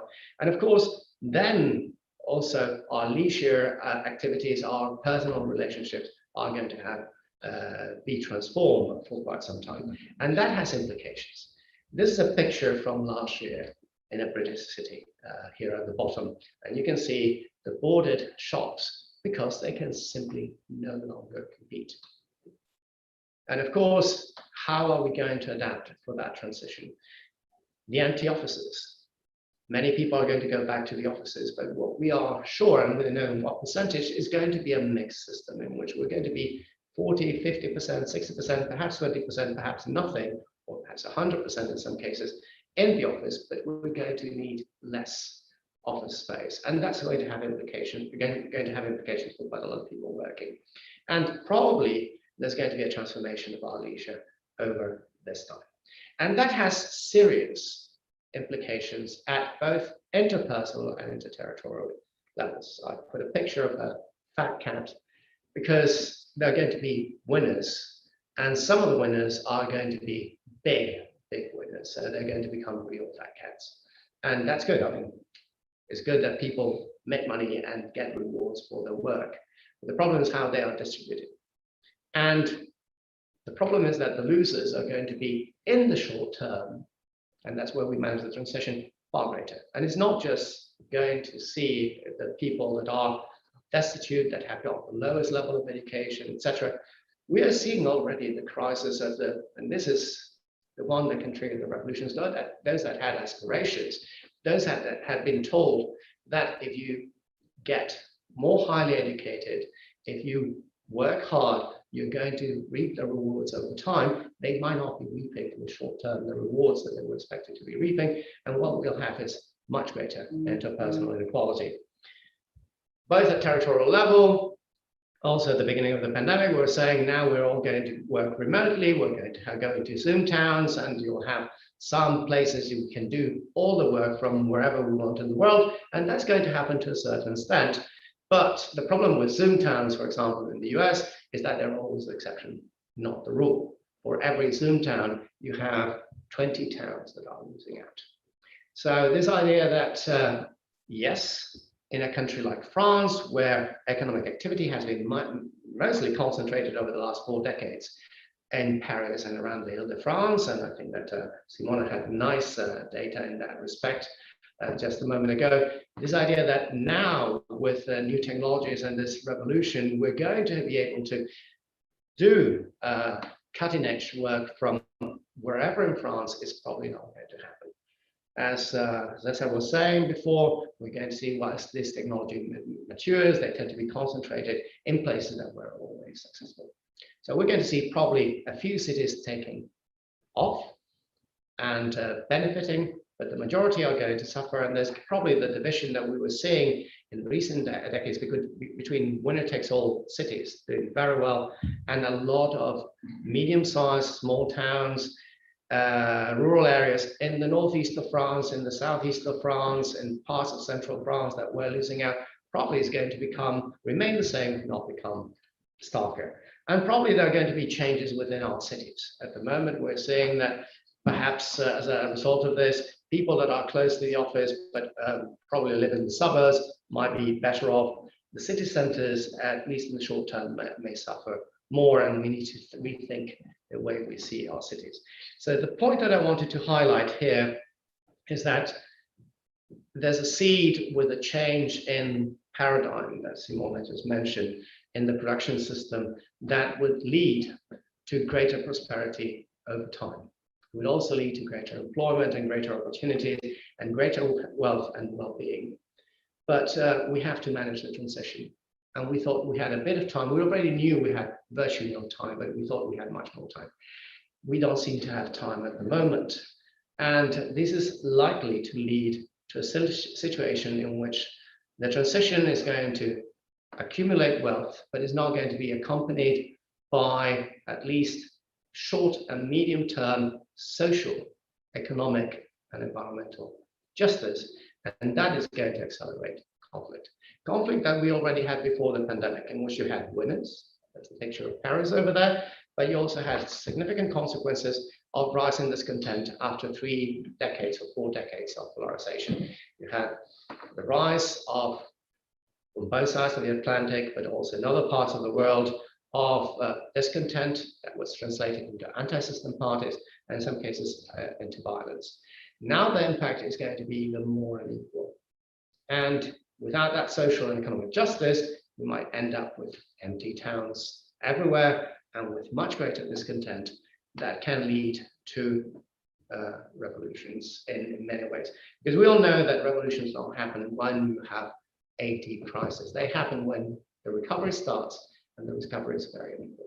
So we need to start thinking and thinking very quickly. And I think Nicolas had a very good point there about how do we not just focus at the top end, which is then going to be concentrated socially and geographically, but also making sure that we have a lot of dynamic firms that need more skills that are intermediate, that are not necessarily cutting edge at the top, but are also at certain medium levels, not to make sure that we get prosperity. Because we have seen, and this is work I've been doing on the case of Sweden, the case of Norway, that increasingly, very often, top universities are pursuing scientific excellence. But the more you pursue just scientific excellence, I say we as universities should pursue and research centers the top scientific excellence, the less connection they make, not just to the local economic fabric, but to the national economic fabric.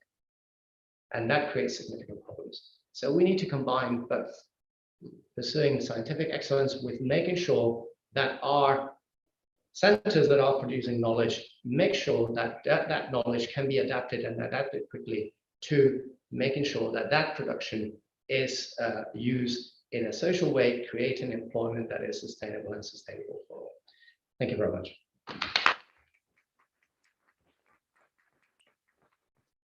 Okay, thanks very much, Andres. Before I give the floor to Mayuri, I just want to emphasize a few points, I think, which bring back the essence of the intervention of Andres, just highlighting the positive and negative effects of transitions, also the role of the pandemic and to what extent it has accelerated trends that had already been going on for a while. And the issue of the risk of conflicts that might arise if this is not handled or managed intellectually. Making the last point of going for scientific excellence, but at the same time make sure that there is also the diffusion process in which the ones that might become victim of those type of processes will be taken on board in order to secure inclusive growth. Okay, thanks very much, Andres, for that important contribution. And I would like now to give the floor to Mayuri for the last intro to this session. So please, the floor. Yeah, thank you. So thank you, Simona, and you to have introduced and Cesar the problem, because there is, I feel a lot of responsibility as an IIT member concerning AI challenges. It's clearly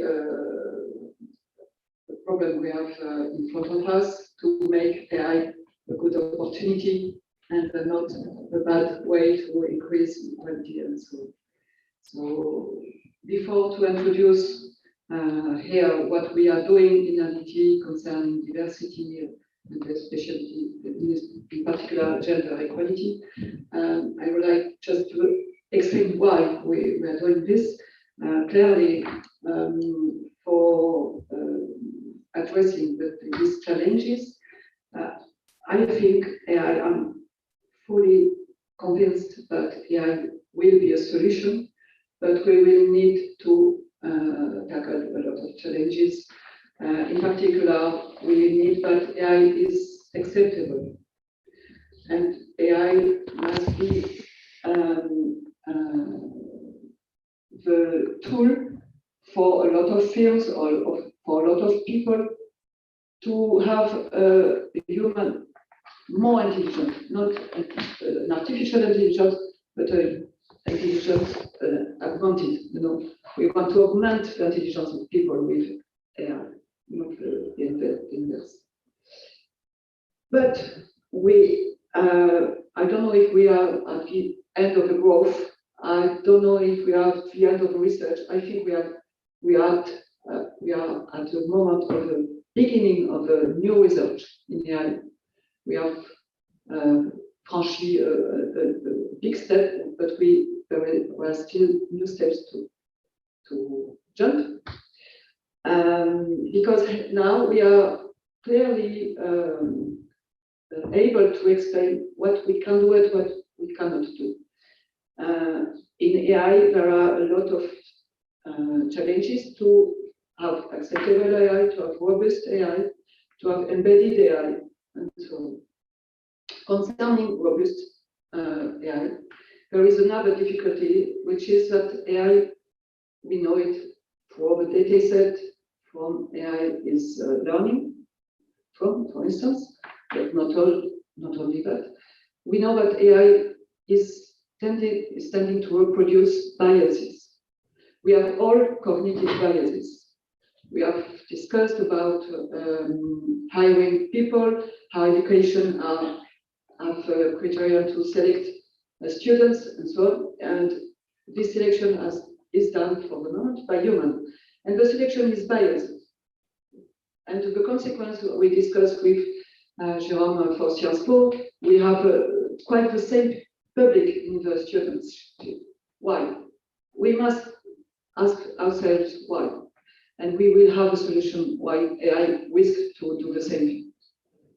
Well, so these biases are very important to be aware of this existence in the AI algorithm.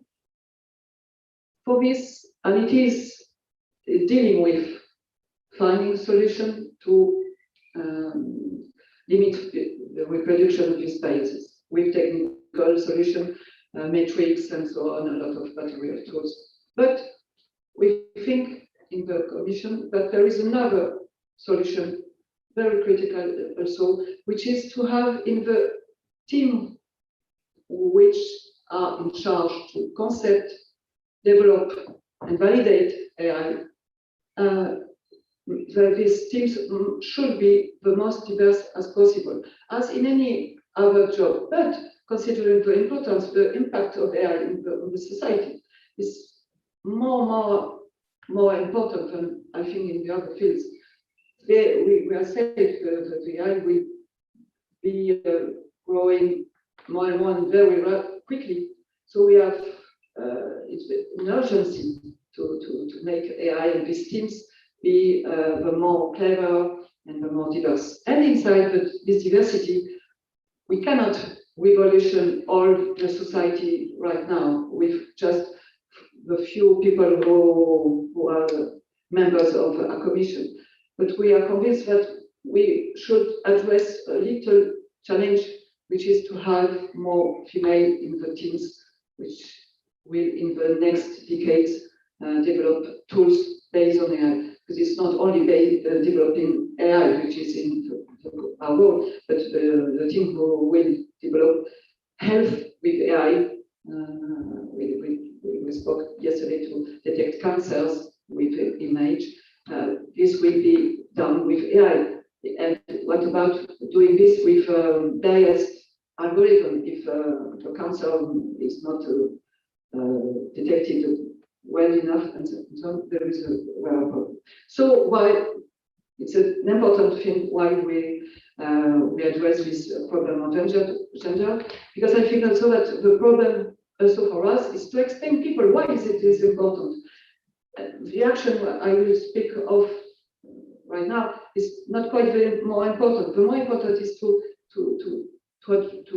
give the message why it is important in the society. Wise having 20% at the most level, at the better case, having 20% of female in AI is not right now a solution we can accept.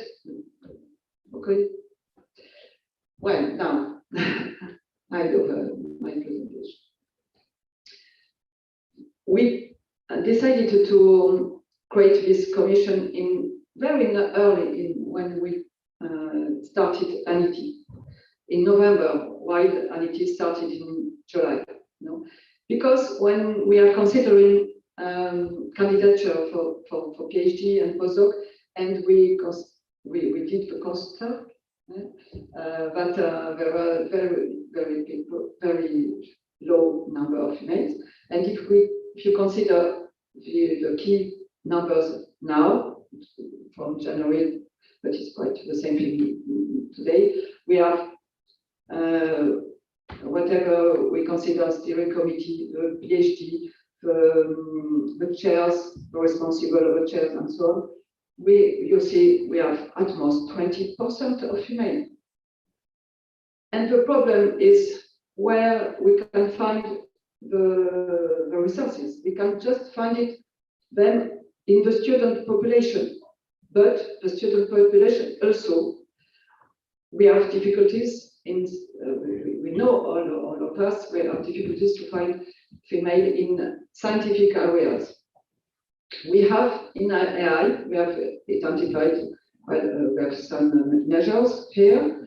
And if you go in the details, you will see that where female are the most present is where there are AI with something which is like social domains.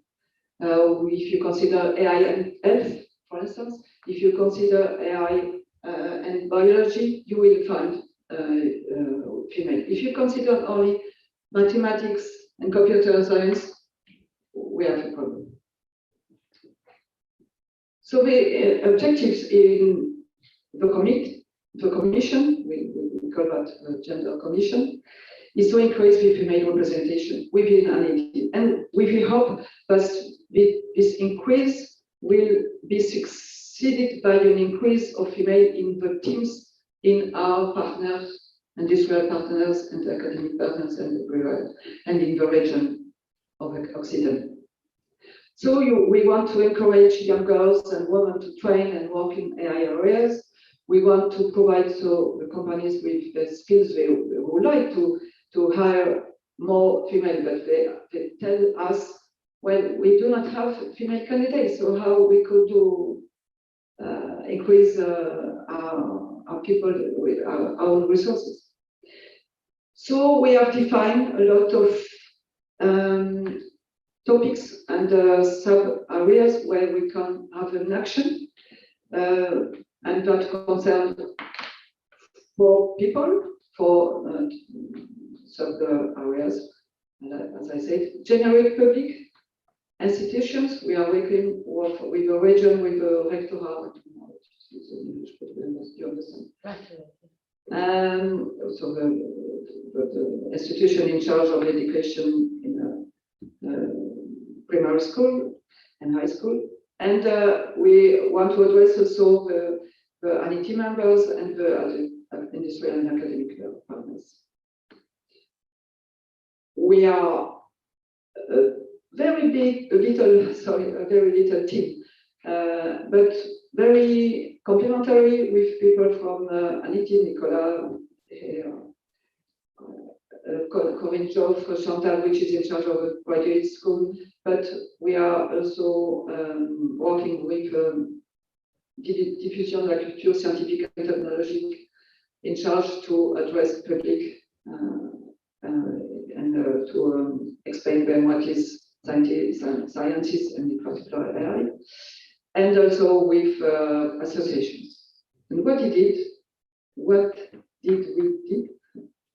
What we have already did is in green here.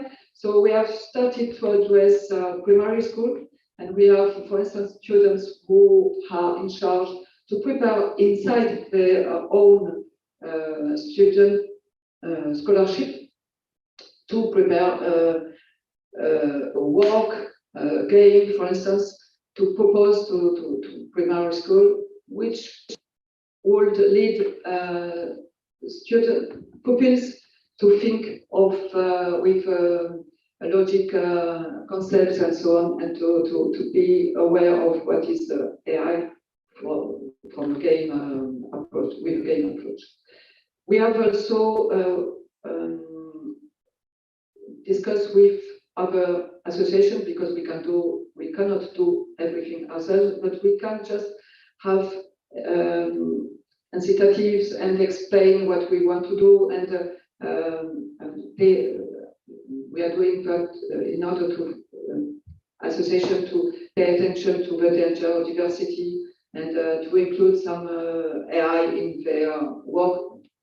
And so, for instance, we have discussed with Boîte à Métiers, which is in charge to explain to students what are the new jobs. And we have included some people testimony, people coming from AI. We have participated concerning the general public at quite free, and this quite 4 or 5 5th round table we participated to explain how role and how it is important to fight against biases, and that a solution is to affirmate. And we have also did already 2 publications in relatively well-known redactions, like the Telecom Paris review, and in the conversation point called the French conversation website. So that's examples of what we are doing with the commission, gender commission. So my conclusion on this part is that we are doing something which could seem not to be important, but I think we are putting some seeds, and we expect the seeds will transform in a very nice population of female and male, of course, but parity teams. If I have 2 minutes more, Ron, is it possible? Of course. I have a last slide I would like to present to you, because it's quite linked to what you are doing on the economic part.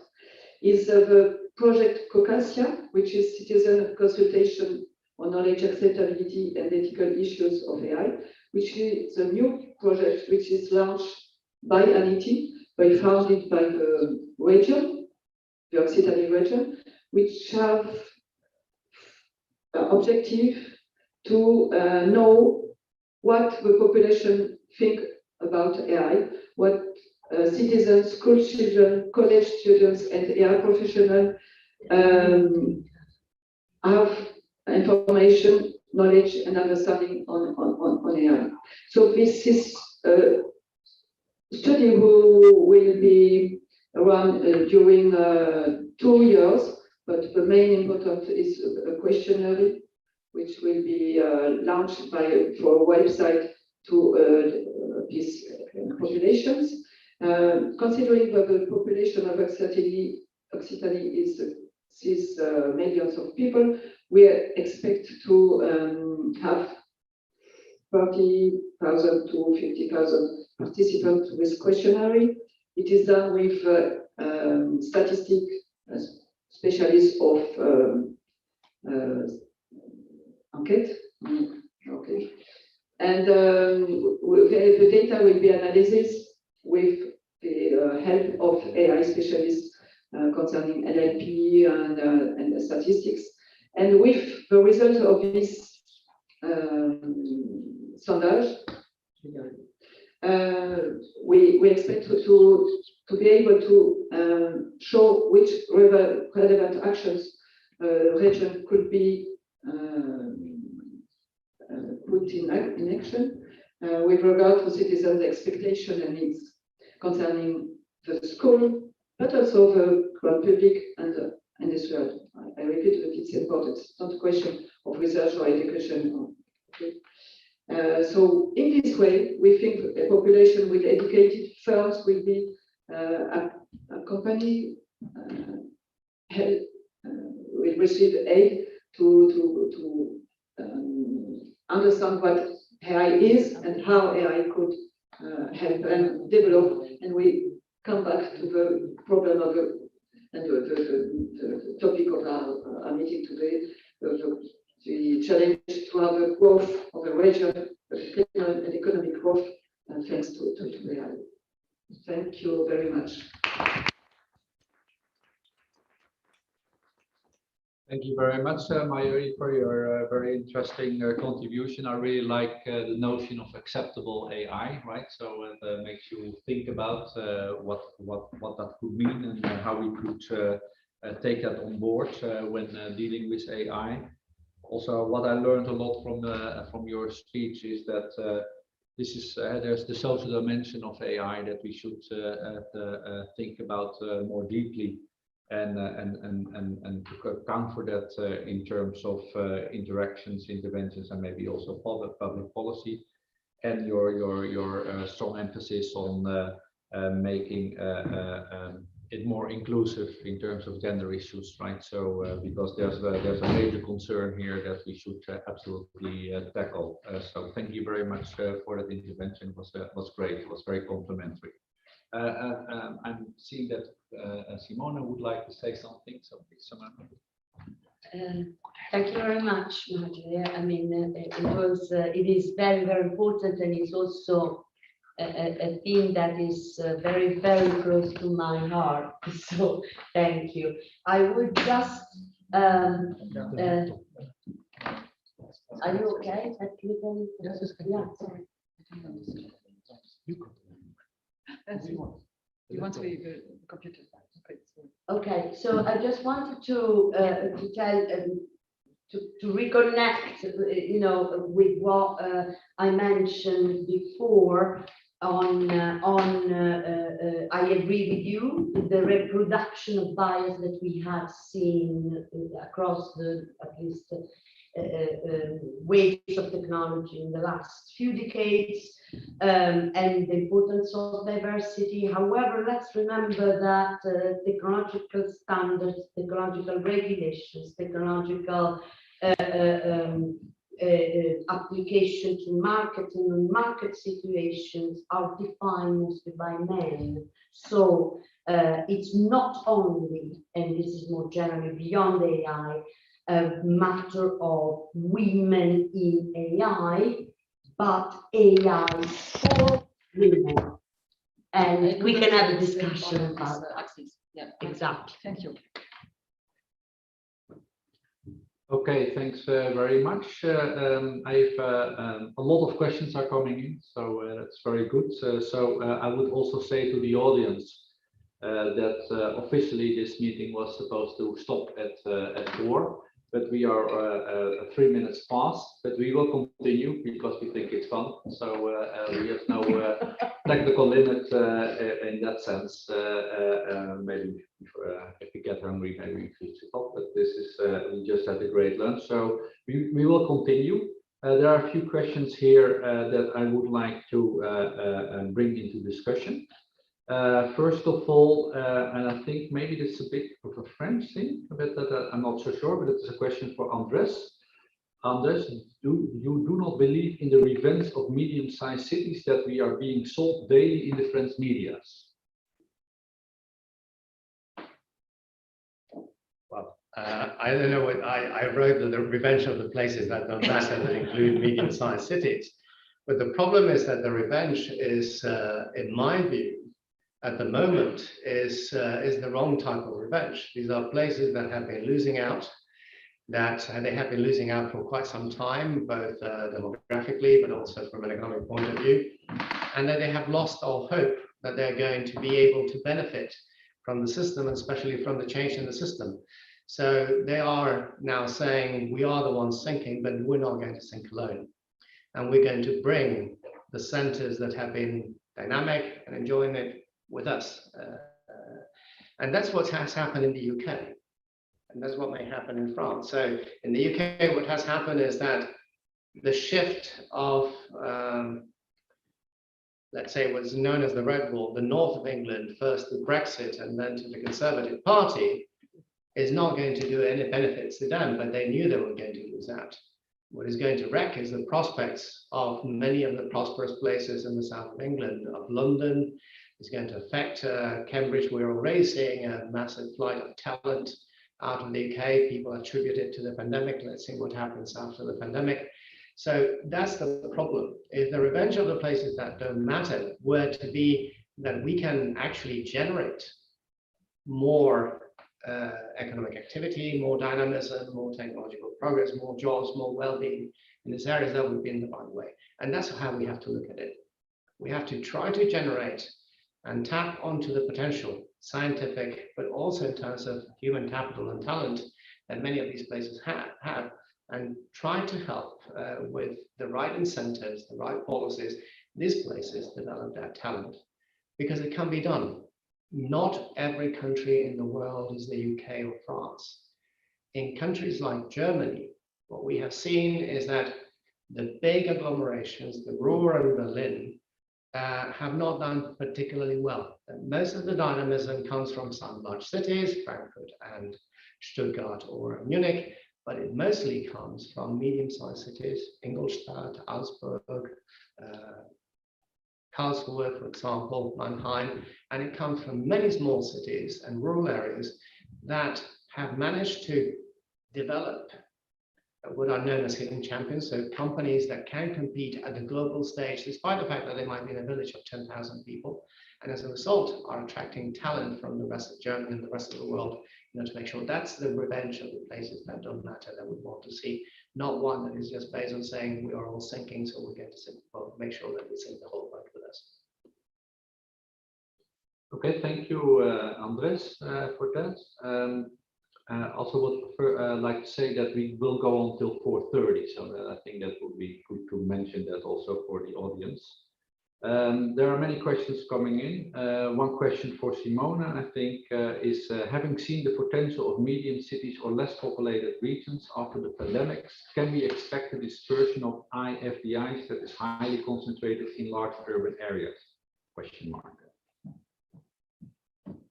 Well, I think that IFDI is not necessarily only concentrated in the large urban area, because in Europe in particular, we have a lot of industrial regions that attract IFDI.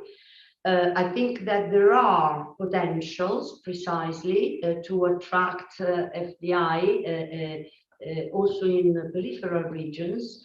It is very important, however, precisely in order to devise mechanism and instrument to generate this attractiveness, is also to look at the local structure, and therefore to kind of link the degree of internationalization in entrance with that in exit. I repeat, without small and medium enterprises that are interested in internationalization, what you attract might actually be very displacing of local economic activity. So, and let's also remember that FDI is just one indicator of connectivity that, as I was mentioning before, global value chains, global production networks are much more complex and much more dispersed in a way. And that, I mean, same story for migration of skills. And therefore is what we need is a more holistic view of how the regions are generally connected or completely disconnected, because, or some way in between. The problem is, as you know, everybody working in this area, that at the subnational and local level, we have still very little knowledge. Okay, and I think a nice question from Mayuri coming in. We know that in France, females perform better at school. It's indeed very important to attract our best intelligence in the AI domain, but do we know why they do not come enough in this domain of activity? I didn't mention this subject because it would need 1 hour, but I can invite you to read an article on the conversation. But we know that until the bachelor degree, the baccalaureate in France, 50% of the people are female, and they succeed in the baccalaureate in mathematics, and they are quite even better than the boys. So that's not a problem of intelligence. But we can resume that it's the society and the bias, the cognitive biases, that make that girl think that they are not able to go to scientific areas. And it's during all the young the child and after, we are all giving ideas of, or we speak in terms of jobs in a way that jobs are gendered. We know that 70% of jobs are gendered. That is just to say one job is mainly for men or mainly for women, but there are only 30% of jobs which are very clearly mixed. So that makes an image for the girls, that girls are going to STEM or to medicine or to biology and not in mathematics. Well, that is a society problem of image. So that's why we need to have a woman who has already working in this area to show that we are able to have this job and we succeed. So it's not a problem of capabilities, it's a problem of confidence in ourselves. We know also that young men are able to explain even in science, not a secret, but in when they are explaining why they didn't succeed a year, and be asked to be able to go to upper year, the boy will say, but I have not enough work, but I'm able to. And in the opposite, girls at the oral in front of a jury, the girl will say, I'm sorry, I have not it was not efficient, and I'm not sure I will be able to succeed in my. But we know that it's not it's a position and it's in a mom. I hope I explain that it's more complex, of course. You wanted to add something? No, I agree completely. Okay, just going on this topic, there's a comment that the gender inequality point can be so duly important. First, in terms of inequality at the labor market, but also second for the development of the AI itself. And this maybe is also not just a point for Marjorie, but also I think for Simone and Cesar. If there are evolutionary differences in gender-related skills, if male are more rationality wired and female more emotionally advanced, then no wonder AI is struggling in developing its emotional intelligence skills at present so hard? Question mark. Do you agree on that statement? I think it has two things. It has one, evolutionary biology. The statement has two things. One is an evolutionary biology generalization, but the other one, it's kind of the assumption that capability and intention are aligned. So it's like, oh, men are emotionally detached, therefore, they cannot assign, emotional intelligence to computers. Like if just having emotional attachment helps you understand how to endow a machine with emotional intelligence. So it's bad philosophy. Yeah. I agree. I agree. Okay, we settled this point quite quickly. This is good for the time management as well. There is a question for Cesar. Very interesting work. To what extent do we see the use of AI methods by policymakers in the field of economic development? I think these methods are very much adopted in the field of economic development, and of course, differentially so. But for example, in the last review that I published on economic complexity, I put examples of reports using this technique being written for over 20 countries, and it's the whole range of countries. On the one hand, these methods were adopted relatively early on and with a lot of enthusiasm in resource-rich nations. So if you go to Saudi, or you go to Ecuador, or you go to Argentina, or you go to Chile, or you go to Kazakhstan, you go to Australia, everybody that works on economic development tends to know about the PROAC space and about economic complexity, because it's a predicament that they knew they had, but that in some way was not reflected, in an economic theory that was a little bit too aggregate when it came to understanding economic development. But more recently, also, these approaches, I think, have percolated into industrialized economies. So, for example, like recently in the UK, there was a report by Diane Cole and Ed Glaser that uses economic development to understand, the economy of, Greater Manchester. It has been used, in China as well, and actually, it's growing quite fast there. So I would say that its adoption within economic development circles is quite large among the practitioners, because the practitioners have that pragmatism in which they don't care from which school of thought the technique comes from. They care that it sort of work for the purposes that they need.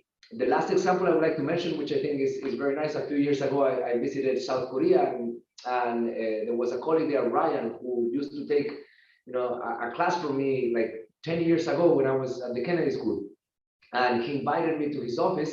He was working on Korea's national research funding agency, and he showed me like the tools that they had developed internally, and they had built this gigantic network with all of the patents, and they were using all of these techniques to decide in which sectors they were going to invest and how much money. For example, they would grab the self-driving car, which is a technology that for Korea is important. The car sector is very big in Korea, and they had disaggregated into all of these technologies like remote sensing, and other stuff that they needed to invest, and who they had as champions, what were the gaps, how much investment they needed to catch up.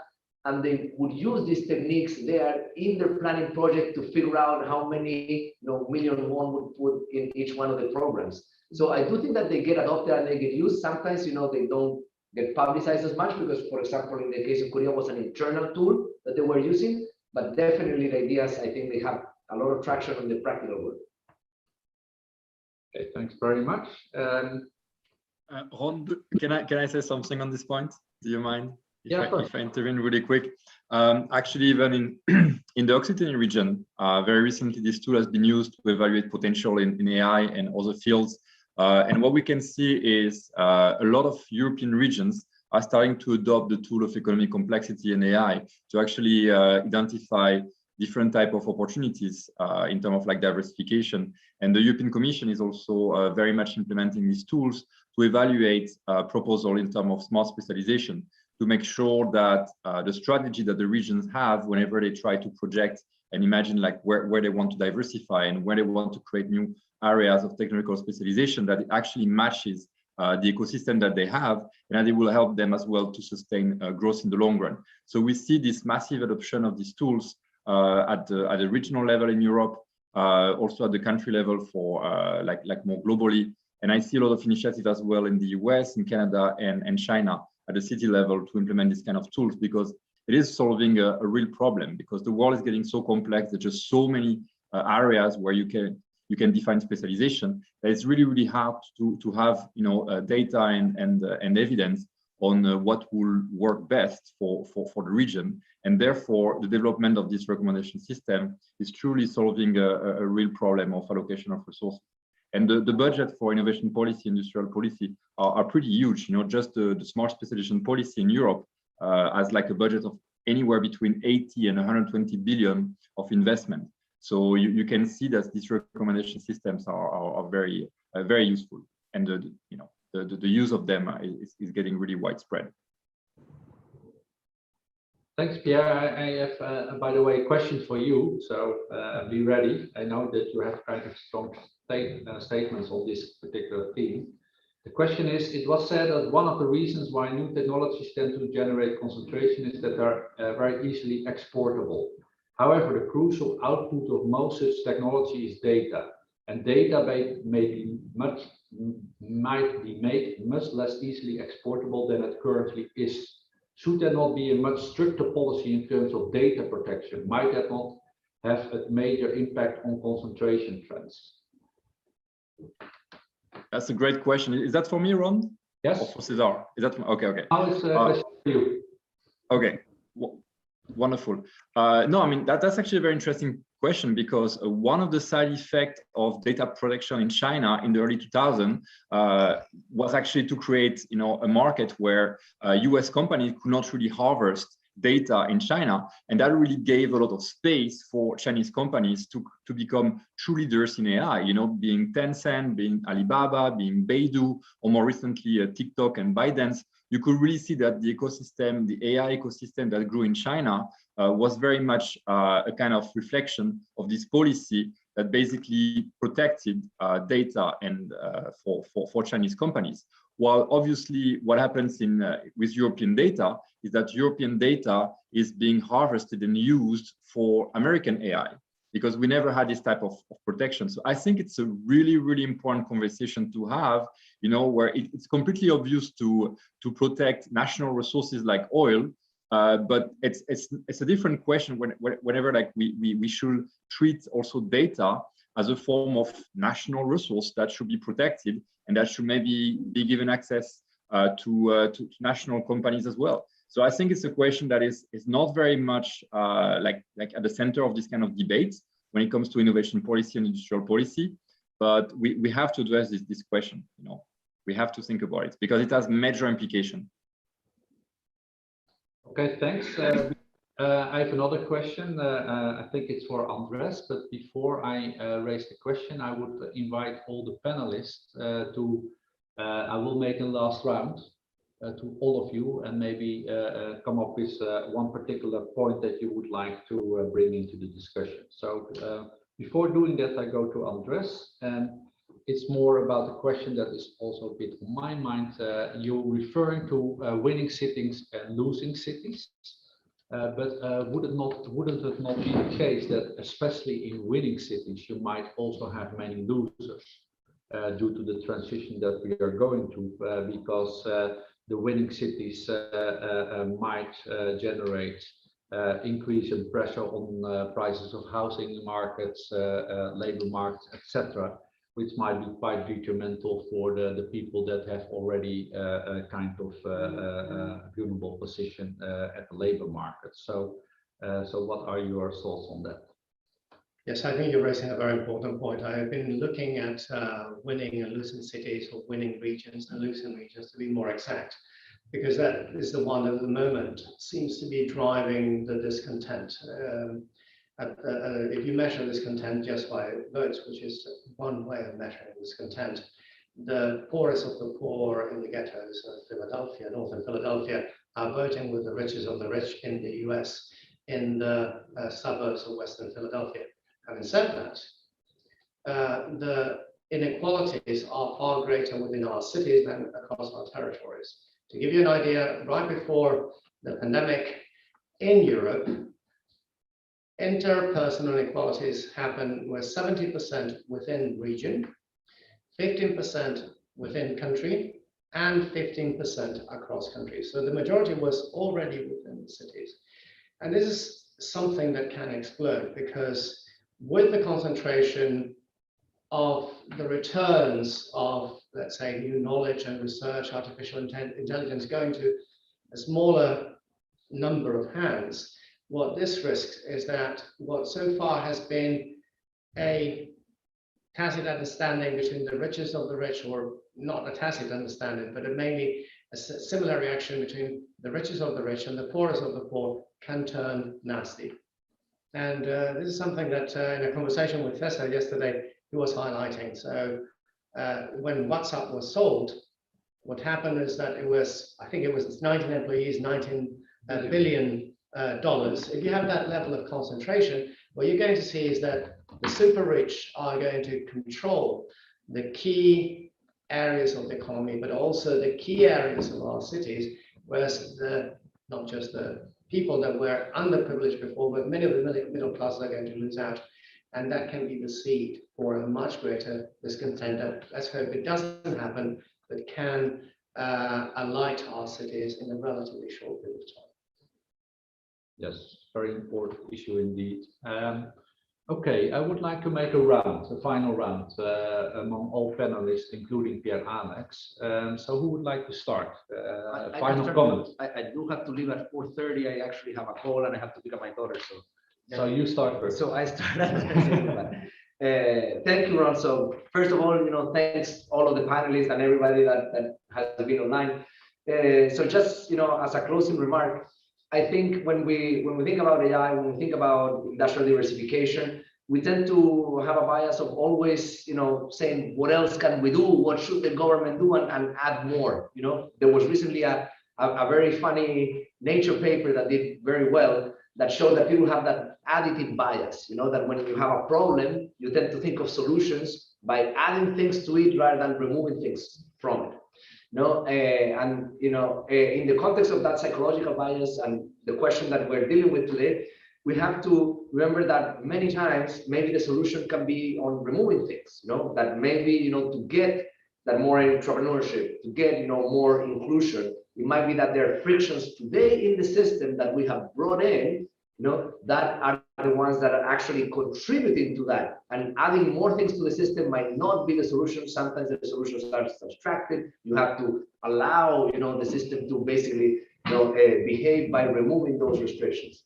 And I wanted to close with that because I just wanted to be mindful that we psychologically have that bias. That's a limitation that comes naturally to us, and we tend to forget that sometimes we have systems that have a lot of friction. And maybe that's why, the development, for instance, of the digital sector here in Europe has not been facilitated by trying to shape it. And maybe, by allowing it to shape itself more organically, it can get to the solutions that are more acceptable, that are more inclusive, and we're not maybe considering that option.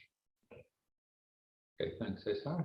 Any other of the panelists who would like to? Can we say one thing? That's what I'm saying.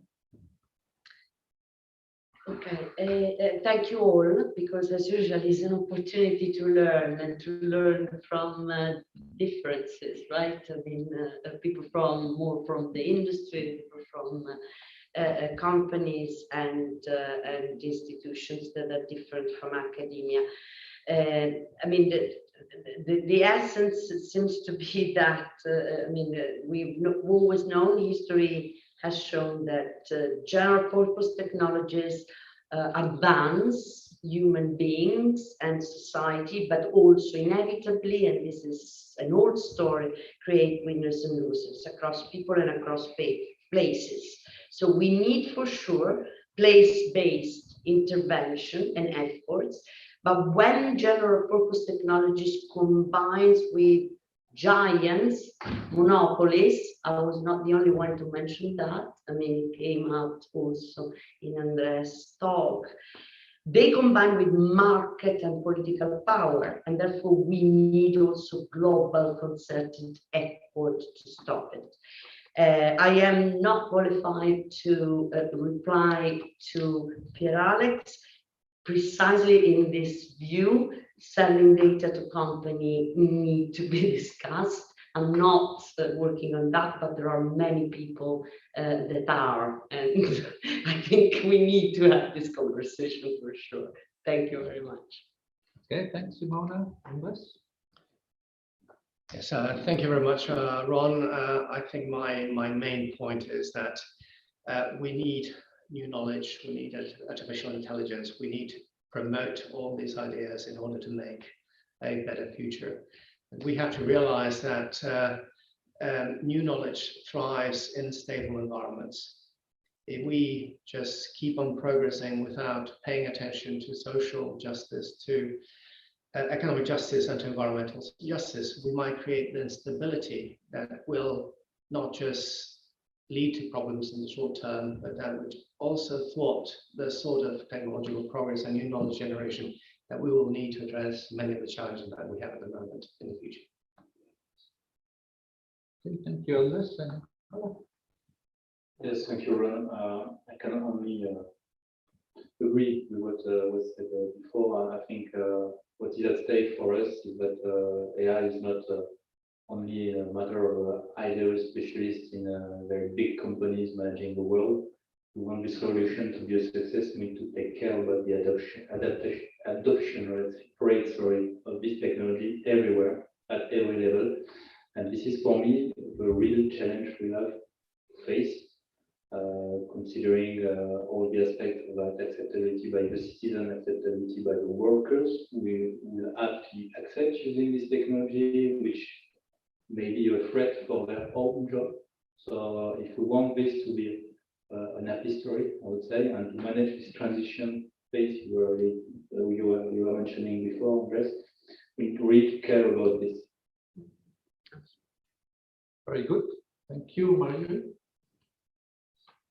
Yeah, I would just add that there is not especially new solutions. Maybe we have already the solutions in ourselves, and we have a solution in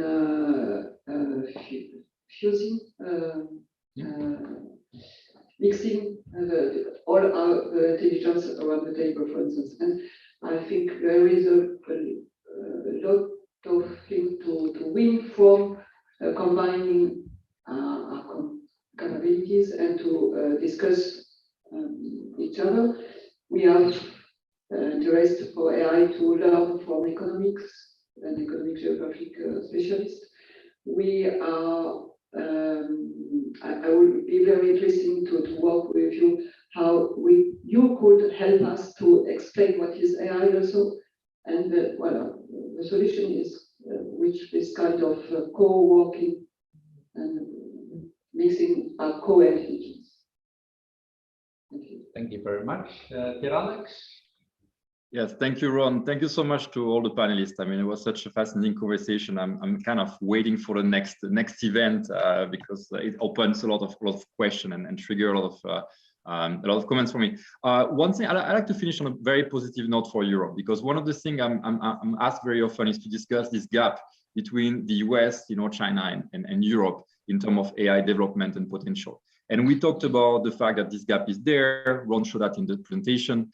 This gap might be growing, but I want to end up with a positive note for Europe, because Europe has the scientific knowledge on AI. That is absolutely sure. And let's not forget about the fact that the reason why the US has led the technology race, and in particular in AI, is because 2/3 of the Silicon Valley is foreign born. So there is something about the US that is like basically a magnet for talent all over the world.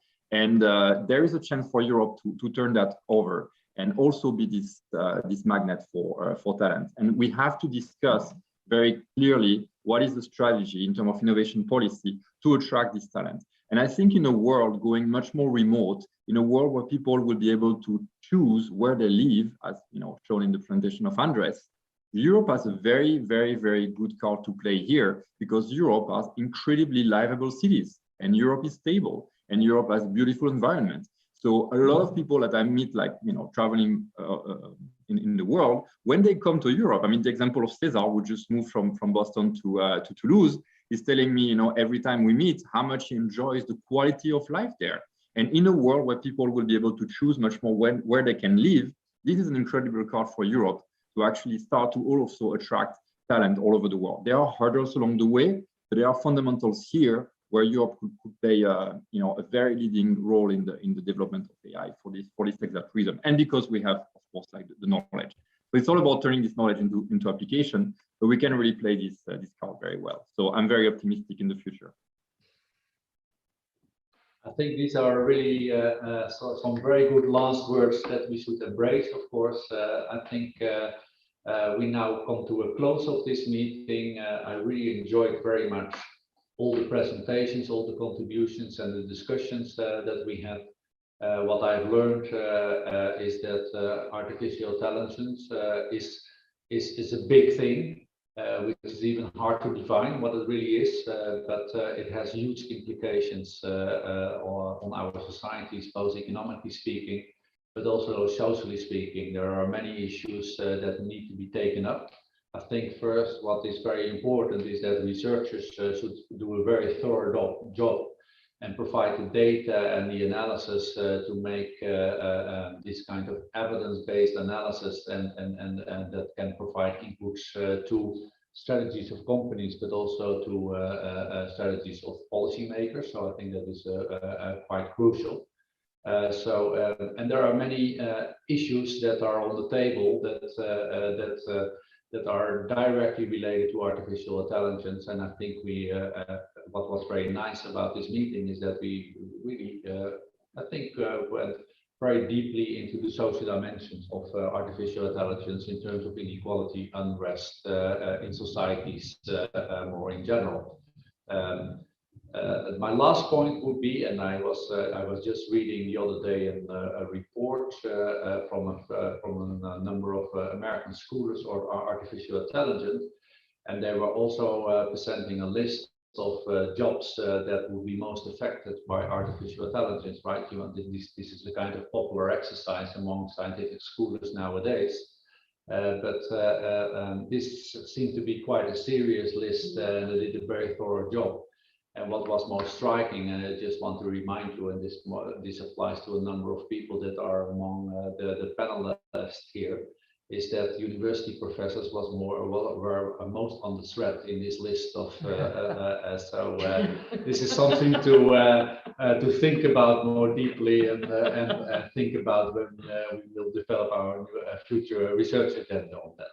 Having said that, let's go back to the words of Pierre-Alex, that there is also a nice and bright future in Europe, especially. I would like to close with those words. Thank you all for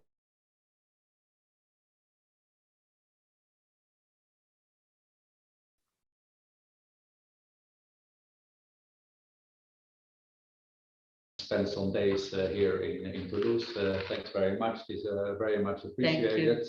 I thank, of course, very much for Nicola and Marjorie for their contributions. Really very much appreciated. For Pierre-Alex, also for being online and participate and making a very good intervention. And to the whole team here, of the people that we cannot see. And so, and I think also special thanks to Arnaud, who was doing all the technical support, and I think it went perfectly. So thanks very much for all of you. And of course, the team of Toulouse that made this all possible and funding the Bernard Maris Chair. So thanks very much. Hope to see you all soon. Bye-bye. Bye.